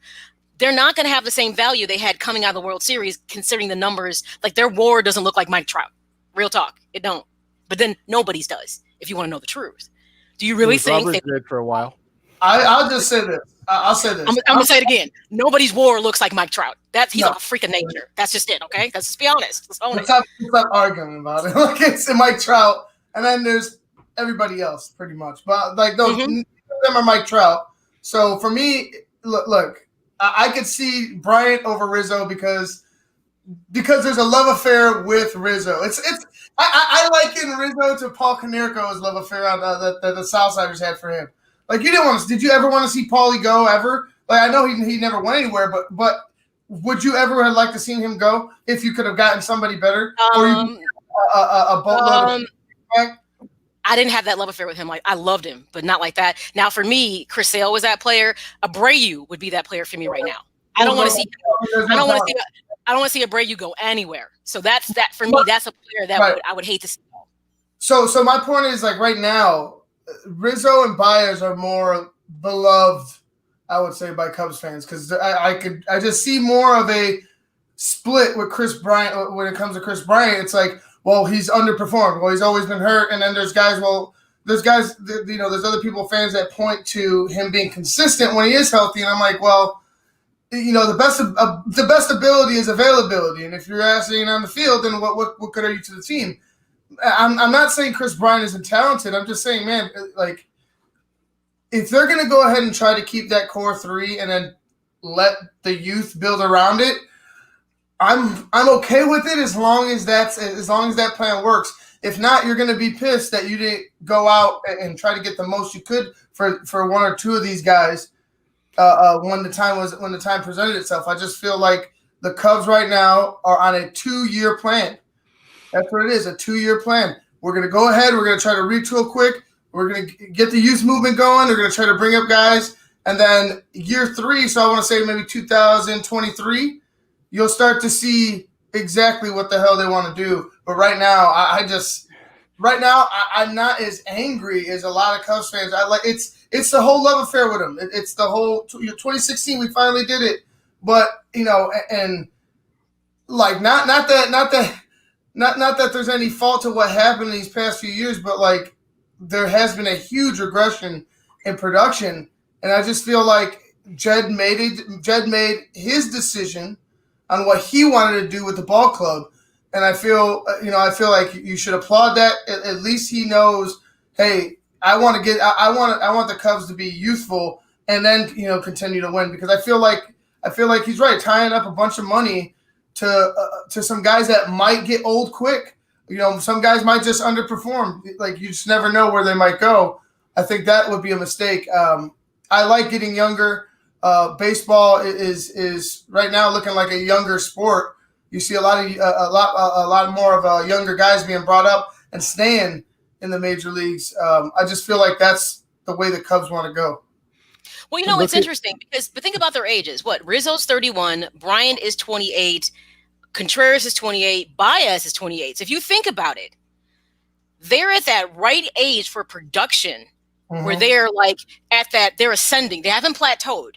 So to hold on to them is not wrong, because they're still on the young side of baseball. You know what I mean? So that's why it's weird. We're talking about them in terms like they're older players because they had success so quickly. But if you think about it, holding on to them right now would kind of make sense, just because they should be playing their best baseball, coming into their best baseball right now. I'll say this: you're right. You're right, but for this reason, they should hold on to it, because they are not going to be like, this is how I see it. The Central's not going to be that great this year, but I feel like if the Cubs, and I said this to Shawn before, the Cubs find themselves in a position where they've just been faltering. They just are not winning ball games for whatever reason. People aren't hitting. Mid-season, you're going to see a haul. You're going to see a trade-off, because at this point, now you know who you want to go with. Now you know who has the most value for what, and you need to go ahead and trade them off right then and there, because after this season, like I said, if they have a terrible season, if guys that we're talking about the pieces right now, those three or anybody else that you want to trade, even you know what I'm saying? Even if you think about it, even a Hendricks, like everybody right now at this point, if you're going this route, I feel like it's up for grabs if the team is not contending for the division come next season, like middle of next season. Don't forget, Chris Bryant doesn't have trade value right now because it's the last year. So people aren't going to want a lot for him right now until the trade deadline, and then he'll be a rental. So you're most likely going to – I think you're most likely going to keep him until that trade deadline if you're out of it. Right? If you're out of it, then, now you can dangle him around to the highest bidder, and get prospects back in return if they're one good hitter away. And again, that's only if he's healthy, and he's got to stay healthy. If he's healthy, then he's very attractive, and he can get you a lot. Just it would be exactly like the Gleyber Torres or the Gleyber Torres deal that the Cubs did in 2016 to get Aroldis Chapman. That was at the trade deadline, and they brought him in, and the Yankees like, okay, you need this closer. This is it. This is the piece that you need. But we want something really, really nice and shiny in return. And they got Gleyber Torres, their shortstop, for the next, 8 to 10 years. So that might happen with the Cubs. But I don't think Chris Bryant's going to have a lot of value until that trade deadline happens, because otherwise people aren't going to want to pay all that money in for him. And it's not even that much money, truth be told, because he's been won by arbitration. But he'll be a one-year rental if someone trades for him right on in the season, early in the season. That makes sense. That actually makes sense. That would be the case, that he'd be like that one-year rental because of it. And I think there's so much about this season. I mean, it'll be a longer season. Much longer, yeah. So that's a good thing. Maybe no spring. Well, it'll be a spring training, but it won't be like what we know. Probably like just the players do their piece, and there'll probably be besides media, nothing else there. So I just think that I don't think there should be a rush to deal with three of them. I think sit where it is, see what happens this season. I still think that pitching will always be the bigger issue, because that's not the Cubs' development piece, unless they're going to change what they do. So having mediocre pitching doesn't equate to being a very winning organization. You know what I mean? Because we know obviously the pitching that's like the foundation of what you need. So that piece to me, even from starters to the bullpen, is still a big question mark. But I don't know. So we talk about them, but there are looming bigger questions to me than the three of them. If you talk about being competitive, my thing is, are they willing to sacrifice being competitive? I guess that's my question. Look, the way I see it, if they believe they could be competitive with what they have right at this moment. But like I said, if for one reason or another they're not like contending for that division title, because I think at this point, they're going to be battling. It's not going to be the Brewers. They're going to be pretty much battling the Cardinals, and it looks like the Reds are going to start trading off, because I think the Reds are looking for a one big boom we got it year, because they had certain pieces in position. But I think the Reds are going to try to trim some fat as well, and they're going to be able to pretty much be mediocre enough to win the division. I mean, they might be just good enough in that division to sneak out with it. But I don't see them going far in a playoff if they do. I don't think they don't have the horses in the bullpen. They don't have the horses in the starting rotation. And that starting three, that core three, we've been talking about. Like you said, they have not been world beaters. I mean, besides Javi's one, damn near MVP type year. If it wasn't for Christian Yelich, he probably would have been. Maybe we're talking a different story, but after that, where has it been? So for me, I just feel like those three are going to have to be the guys. But if there's not a turnaround, I know Mark talked about David Ross having to make adjustments as well with guys in the locker room, and I'm like, well, who is he alluding to? Is he alluding to is he alluding to every just the layman, or is he referring to somebody specific? Like, who is he specifically talking about? I wonder. But for me, the Cubs are Rizzo, Bryant, and Baez. And if you can't get any production out of them, like you saw 15, 16, 17, people are going to have to go, and you're going to have to get used to it, because you want to build a winner. You want to have this sustained success. Sometimes you have to make sacrifices to get back to where right the ship in a way. So for me, I'm cool with it as long as there's a blueprint to what you're going to do after this. Well, listen, we got to take a quick break. It's the last break of the show, last break of the year. So don't go anywhere, folks. Keep it locked right here. Shawn and Maya on SportsZone Chicago. Hi, this is George Iceman Gervin. I listen to Shawn and Maya in the morning. 012. BoomerNaturals.com presents the Sports Flash on 1330 and 95.9 The Zone. Kobe back in front to Sato. Sato lets it fly for three. Bam! Thomas Satoransky for three. That is the 14th three ball for the Bulls tonight. Bulls radio at the call, 115-107, the final over Washington on Tuesday. The Bulls with their first win of the season. Washington, meanwhile, drops to 0-4. Zach LaVine led the way with 23 points. Wendell Carter Jr. with a double-double.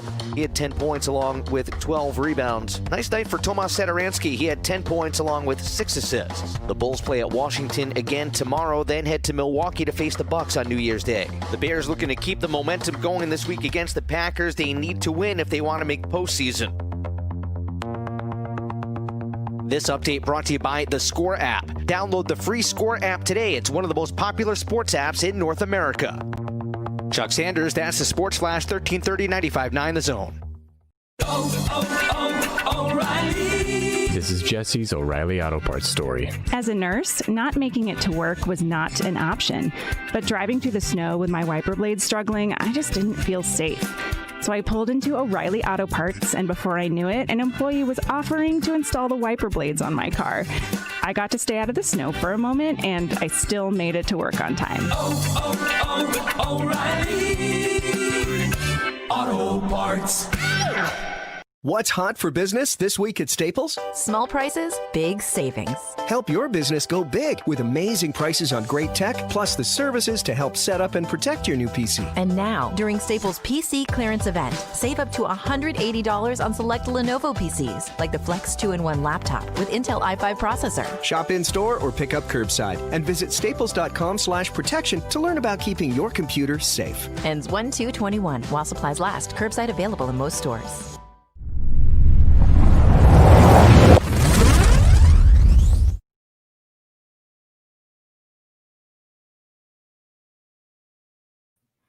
Welcome back to Shawn and Maya in the morning on SportsZone Chicago.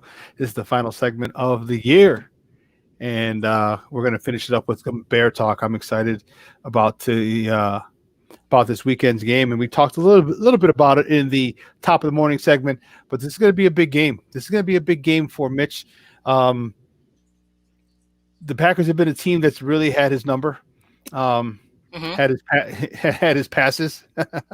But here's a chance to get the monkey off your back. But also, I think he's coming back. I think Nagy's coming back as well, because with the shift in play calling duties, I think they'll say, okay, let's give it another year. Plus, let's not forget they lost money. Let's keep it in when it comes down to it, it's all about money. Are they going to want to fire Nagy, pay him, and then pay another head coach well?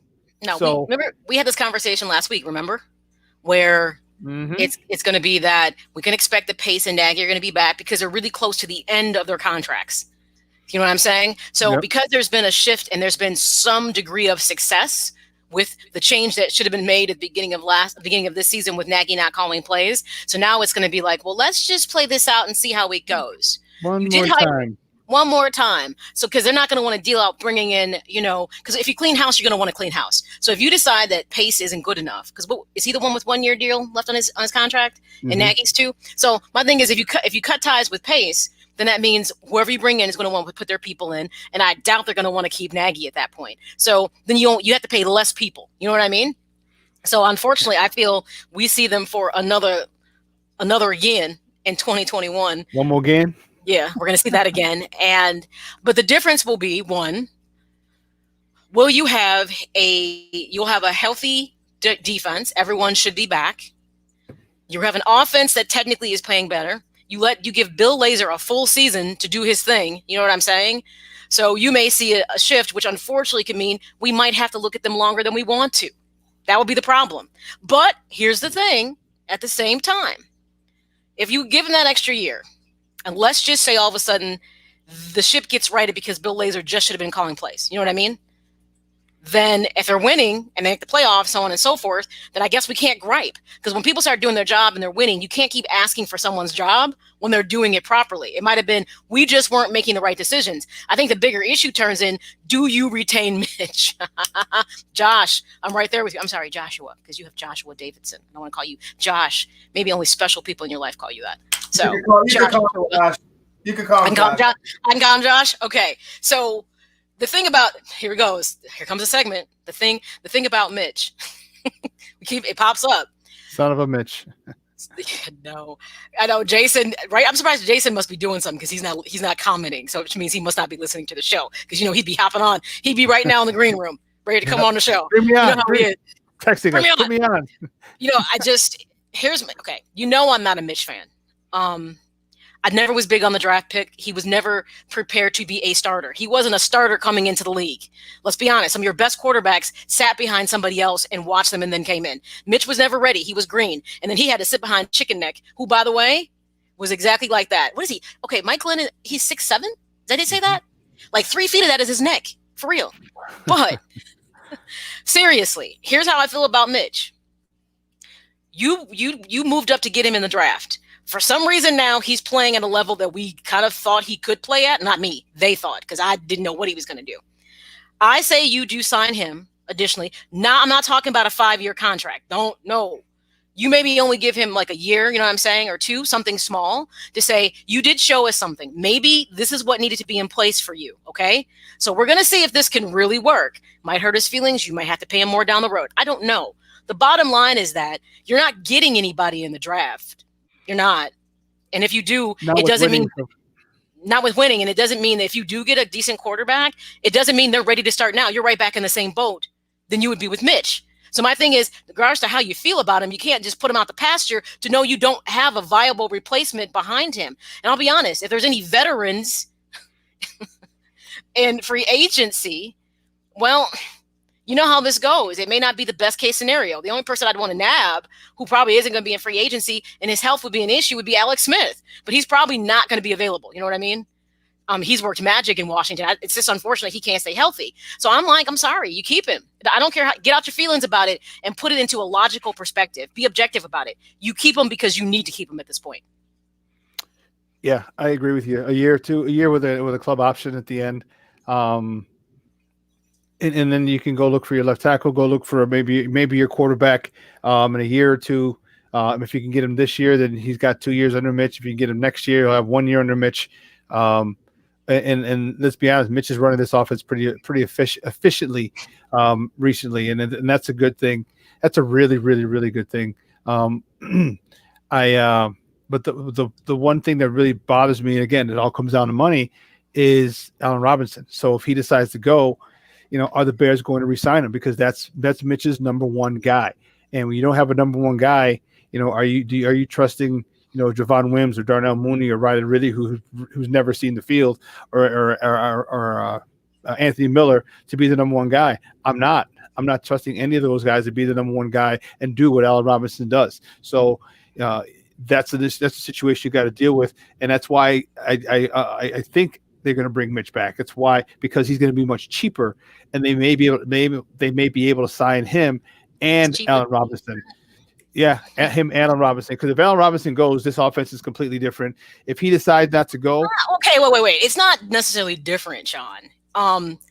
What we then have to, because it's going to be like the same people, so it's not different. There's an element that now has exited. So the question becomes, can those players step up? Because here's where this always becomes so crazy about being a number one. Yes, Mitch and Allen always seemed that it worked because that was all Mitch really had that was reliable. But now that you've finally started using the running game, real talk, and Miller and Mooney and Kmet and Graham, they're spreading the ball all over the place because they can, which means it makes Allen Robinson's job even easier because he didn't have to be the only guy that Mitch could give the ball to anymore. I want to see him back.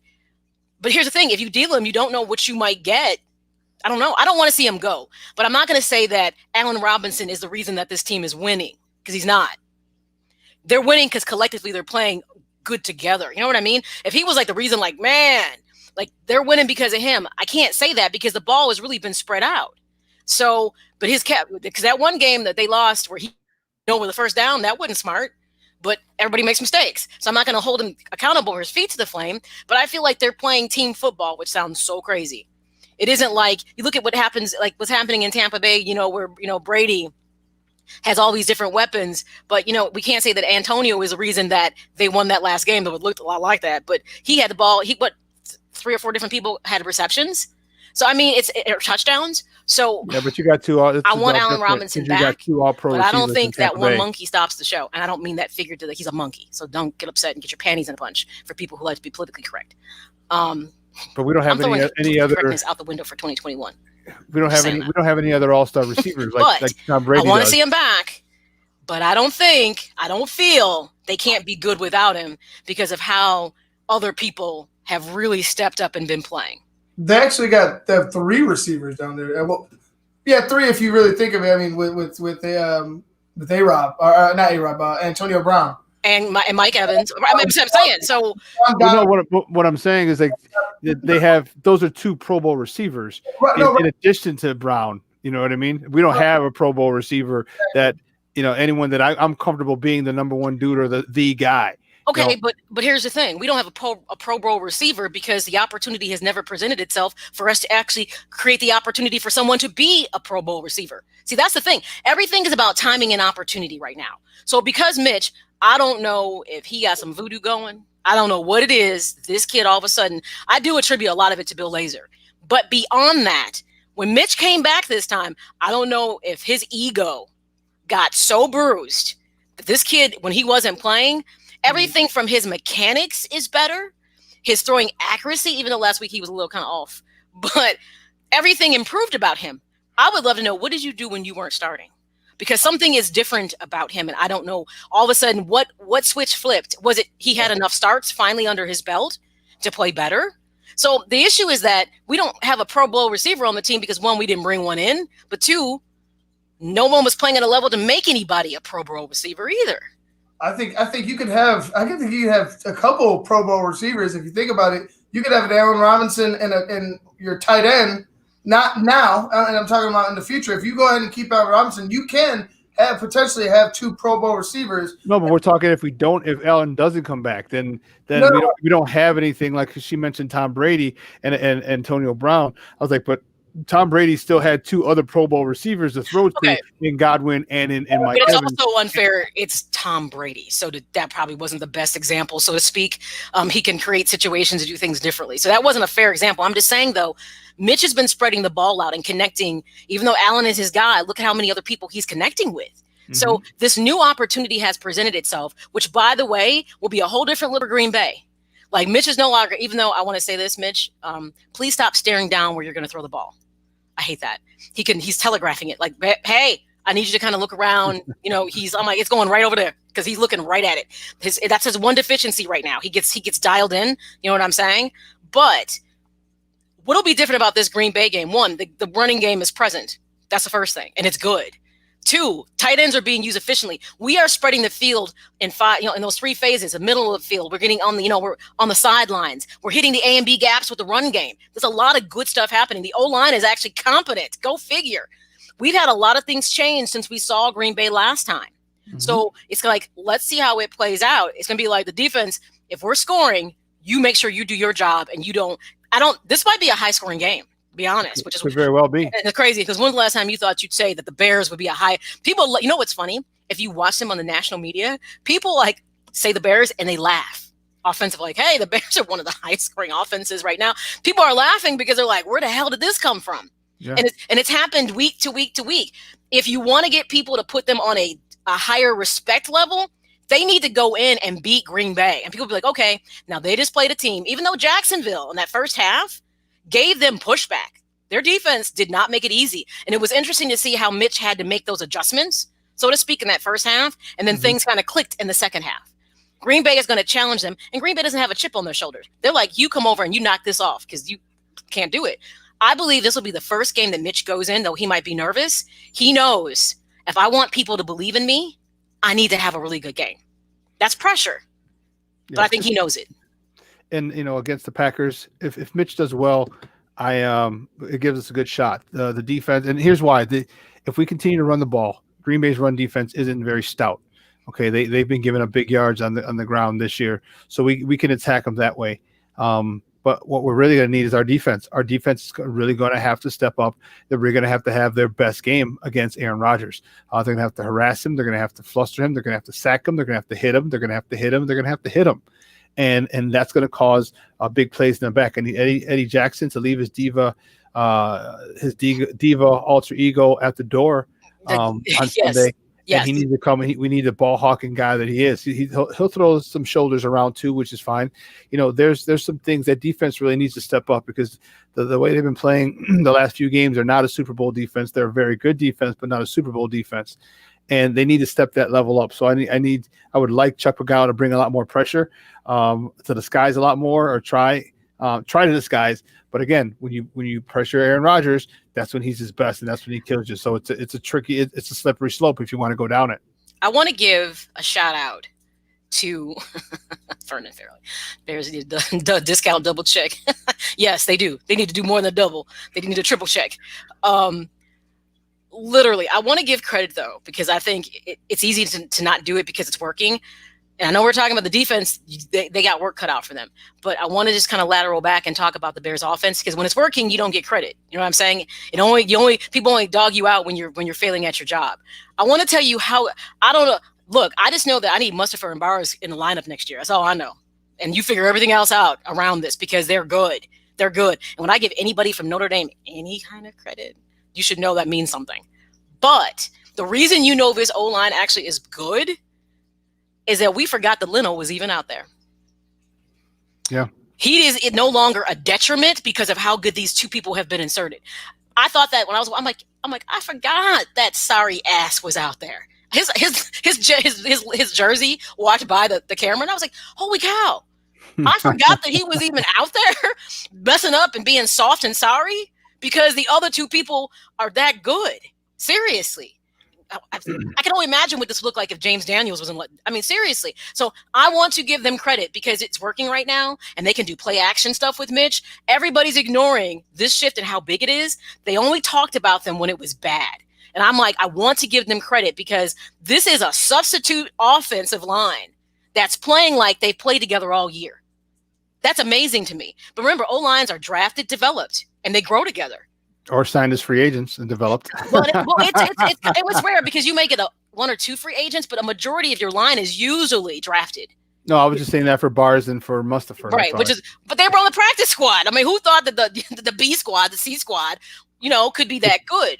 But that's just for the lack of knowledge of your team. And I was telling I forgot who I was saying. I was like, I was wondering if that's one of the reasons that Harry Heastan got fired as was one of the fall guys, because obviously Harry Heastan, these two guys came out of Notre Dame and that was their line coach. So he knows how good they are and he knows their capabilities, and he may have for them to get more time. And for whatever reason, Nagy would say, no, I like these other guys for whatever reason. And it just made it easier. Could it be, it just made it easier for them to get rid of Harry Heastan? Because you look at Harry, you look at his prospect, his disciples, and we're talking Alex Bars and Mustafa, and they're doing really, really, really. They're the ones getting 100, allowing David Montgomery or the Bears team to rush for 150, 200 yards the last 4 or 5 weeks. And there's no coincidence that ever since Mustafa went to center and Alex Bars went to right guard, that happened. No coincidence. And that's what I'm saying. There's not. And this is the thing this is why I want to give the O-line credit, because when you're working and doing your job, no one cares about you. But all of a sudden, trust me, if Mitch had to step back in with what was happening before, this would not be good. So they are also a large part of his success because we can do play action with him. They're opening up those A, B, and C gaps for like the run game. And then, Montgomery just eats it up and just does his thing. You know what I'm saying? So there's a lot of moving parts that somehow have had a shift in the last 4 weeks that we don't know why they weren't there in the beginning of the season when they had the losing streak.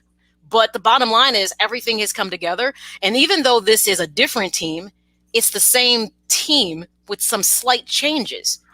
So I think it's important because I know people won't give O-lines credit, unless you're not doing your job. And I want to say that in regards to what you said about, last year, didn't we say, oh, those firings are so unfair? We said we felt that somebody had to be the sacrificial lamb, and we didn't think it was fair. But then Bill Lazor may not be in the fold right now. You're right, because Mark Helfrich would have been there. But then again, who's to say Mark Helfrich wouldn't have run the ball consistently? No, you're right. You're right. No, you're right. But everything happens for a reason, and I'm happy where the Bears are now with an identity, and Green Bay knows they're running. Right? They know they're running, and they have to stop this, because if they don't, then that opens up Mitch. That makes Mitch the best that he could be, and they want to keep Mitch down where they're used to having him play in his confidence level. So they're down to stop the run. And that's a huge. And you're right. I have to agree with you to say, because we don't know what we possibly could have had. The firings last year, we all felt that was like, wait a minute. The year before, everybody was good. They played decent. But because this season was so horrible, somebody's head had to roll, opposed to we take accountability that, and isn't it funny? Here's the thing. Everybody looked at that situation and said that Nagy was the problem. Everybody. And I kind of, when I was listening to national media, I'm like, please stop acting like, finally somebody said towards the end of the broadcast, the Jacksonville game, well, they made that change to Bill Lazor a couple weeks, and there is some difference. I was like, but yeah, I get it. Everyone wants to be politically correct. No, Nagy, you're not an idiot. As was the cover of, was that the Tribune or the Sun-Times? Times. No, you're not. No, you're not an idiot. But you're not competent enough to be a head coach and an offensive coordinator. You're green. You weren't ready to do both those jobs. His passion, I do really believe, lied in being a coordinator. But I'm telling you, I wasn't all that excited about it when they got him, I was like, he wasn't that great with the Chiefs. He didn't really call that many games. And he the doors got blown off. I was like, this is not good. And hence, what I was not comfortable with came to fruition with him with the Bears. And now all he has to do is manage them, and he's angry. I think and when there was a comment made that he said something to Mitch, and I was like, shut up. Don't you say nothing to him, because you almost ruined him. So don't look at him and say nothing except good job, kid, and leave it alone, because you're the reason that his development took a step back. Yeah. Because Nagy is into himself. He's not good with making adjustments. He refuses to acknowledge what he has on his team in regards to talent. This is not the Chiefs. You know what I mean? So you can't run a Chiefs style of offense if you don't have, if you don't have Kelsey. Why are you trying to act like you got Kelsey or Mahomes? What? No, I'm laughing because you're right. But then again, we don't know what we have. We don't know what Komet. Komet can do, and again, I'm not putting him in that category because he's only a rookie, but you don't know what he can do. You've thrown the ball sparingly, and what you've seen from him is a lot of promise. So keep feeding him. You got Jimmy Graham. Jimmy Graham has been, I think it's like almost 600 yards, and 8 touchdowns. Phenomenal. Why was but here's what's funny. But why was I the only person that was excited about Jimmy Graham? I was like, no, guys. I said, Jimmy Graham is good. When he was phenomenal with the Saints, his best years. I said, the situation with the Seahawks in Green Bay they were in flux. He wasn't used. I said, this guy is a good tight end. He's an upgrade from Burton. I said that. No one believed me on that. And remember the beginning of the year, they were going to Graham and it was great. Then they went away from him because that was Nagy, being bipolar in his play calling. And then all of a sudden now, look what we see happening. Imagine if you have a 2 tight end set that's phenomenal. If Komet could get up to speed now and you got Graham and Komet. Now, I'm not talking about that's no Gronk and no, Aaron Hernandez, but people forgot how good that was in New England when it was happening. You know what I'm saying? Mm-hmm. So all of a sudden, your options offensively can be infinite. What Mitch can have and what Laser can do, because Laser is working with what he has, and that's what matters. He's working what he has. He maxes these guys to their ability, and that's the great thing about a coach. That shows you a good coach is when you maximize, you play to the strengths of your players and you maximize their talents. And that's what he's doing. All right. I'm not putting Mitch in Canton by any stretch. Oh, no. Okay, but what I'm doing is I'm saying he's playing very well. He's playing well within the scheme of the offense. And that's all that's all Bears fans wanted. That's all the organization wanted. That's all his teammates wanted. And when you try and make him do more things that he's comfortable with or that his skill set will allow, this is where we have the bad Mitch, year, for the past two seasons. Bizarro. There's Bizarro World Mitch, and then there's regular Mitch. So, and here's the thing: everyone knows I'm not a Mitch person, but at least I have the wherewithal to say, I'm saying something here. I'm going to be open-minded. You know what I'm saying? I'm going to see where this goes because I was like, if he would have never played again, to be honest, he could have gone someplace else and all of a sudden had a maturation and transition and played and been a better quarterback. If nothing else, guys, at least we can say, well, at least we're getting something from this. Even if they back into the playoffs, they get in. I don't want the Cardinals to lose. I want them to beat Green Bay. I want this to be a very demonstrative type, okay? Because they really should, if you think about it, they shouldn't have, had Laser been in place, maybe so many games wouldn't have been lost and they could have already been in.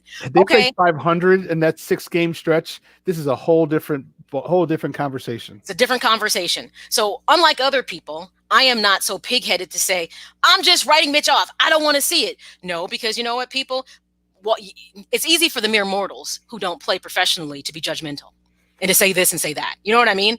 At the end of these days, these are still real people. And Mitch, I'll be honest, there are times I'll look him on the sideline. I felt bad for the guy. I did. I was like, this is difficult. And you know what? And we can say what we want, but we're not walking a mile in somebody's shoes where the camera's on you and you have to be a professional. You know what I'm saying? Where your demotion is seen in front of the world. You know what I mean? That's embarrassing. So I feel he handled it well. But when the opportunity represented itself under better circumstances, holy cow. So all those years of him not playing well, maybe things have finally come together and he's moving forward. He's still not in my circle of trust. But before I deal you, I want to make sure that I've gotten the most from you I can. So for me, you give him a year or two, you give another contract before I deal you. I don't care how people feel about it because you have nothing to back him up at this point. No one, nothing.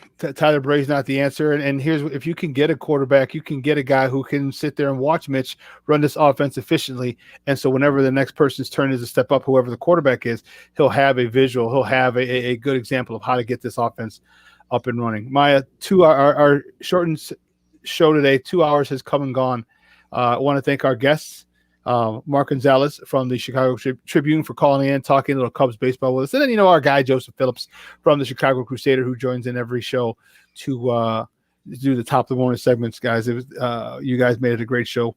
Also want to say thanks to my lovely co-host, Maya Kai, and our Puerto Rican Swiss Army knife himself, Ivan Vargas, for keeping it running. I said all of us together collectively made it a pretty darn good show. We'll be off on Friday. We will be back on Monday. I'll be back to ring in the new year. And it'll be interesting. What kind of Monday will it be? That is going to be the question. Bears win. It's going to be one heck of a Bears victory Monday going into the playoffs. If Bears lose, it could be Black Monday Although I don't think it will be for Nagy, but we'll see. Well, do you remember? I think I remember that song that we talked about. We got to play for Black Monday. I think I remember it. Okay. I think I remember it. I'm not going to spoil it. I think I remember it. I got it. Okay. Good. All right. So I also want to shout out to our executive producer, Elliot Baez, and then our social media guru himself, Clarence Council. Thank you guys. You also make this made the show run smoothly. So for my lovely co-host, Maya Akai. Au revoir, mon amis. I will see you in 2021. And then our guy, Ivan Vargas. Oh, this is a crossroads for the Bears. They're down, I guess. Let's see. I'm nervous, but I'm optimistic. So let's go playoffs. Guys, I'm your boy, the Superback, Shawn Sierra. Thanks for tuning in. We will see you next year. 2 words for you, folks. We out.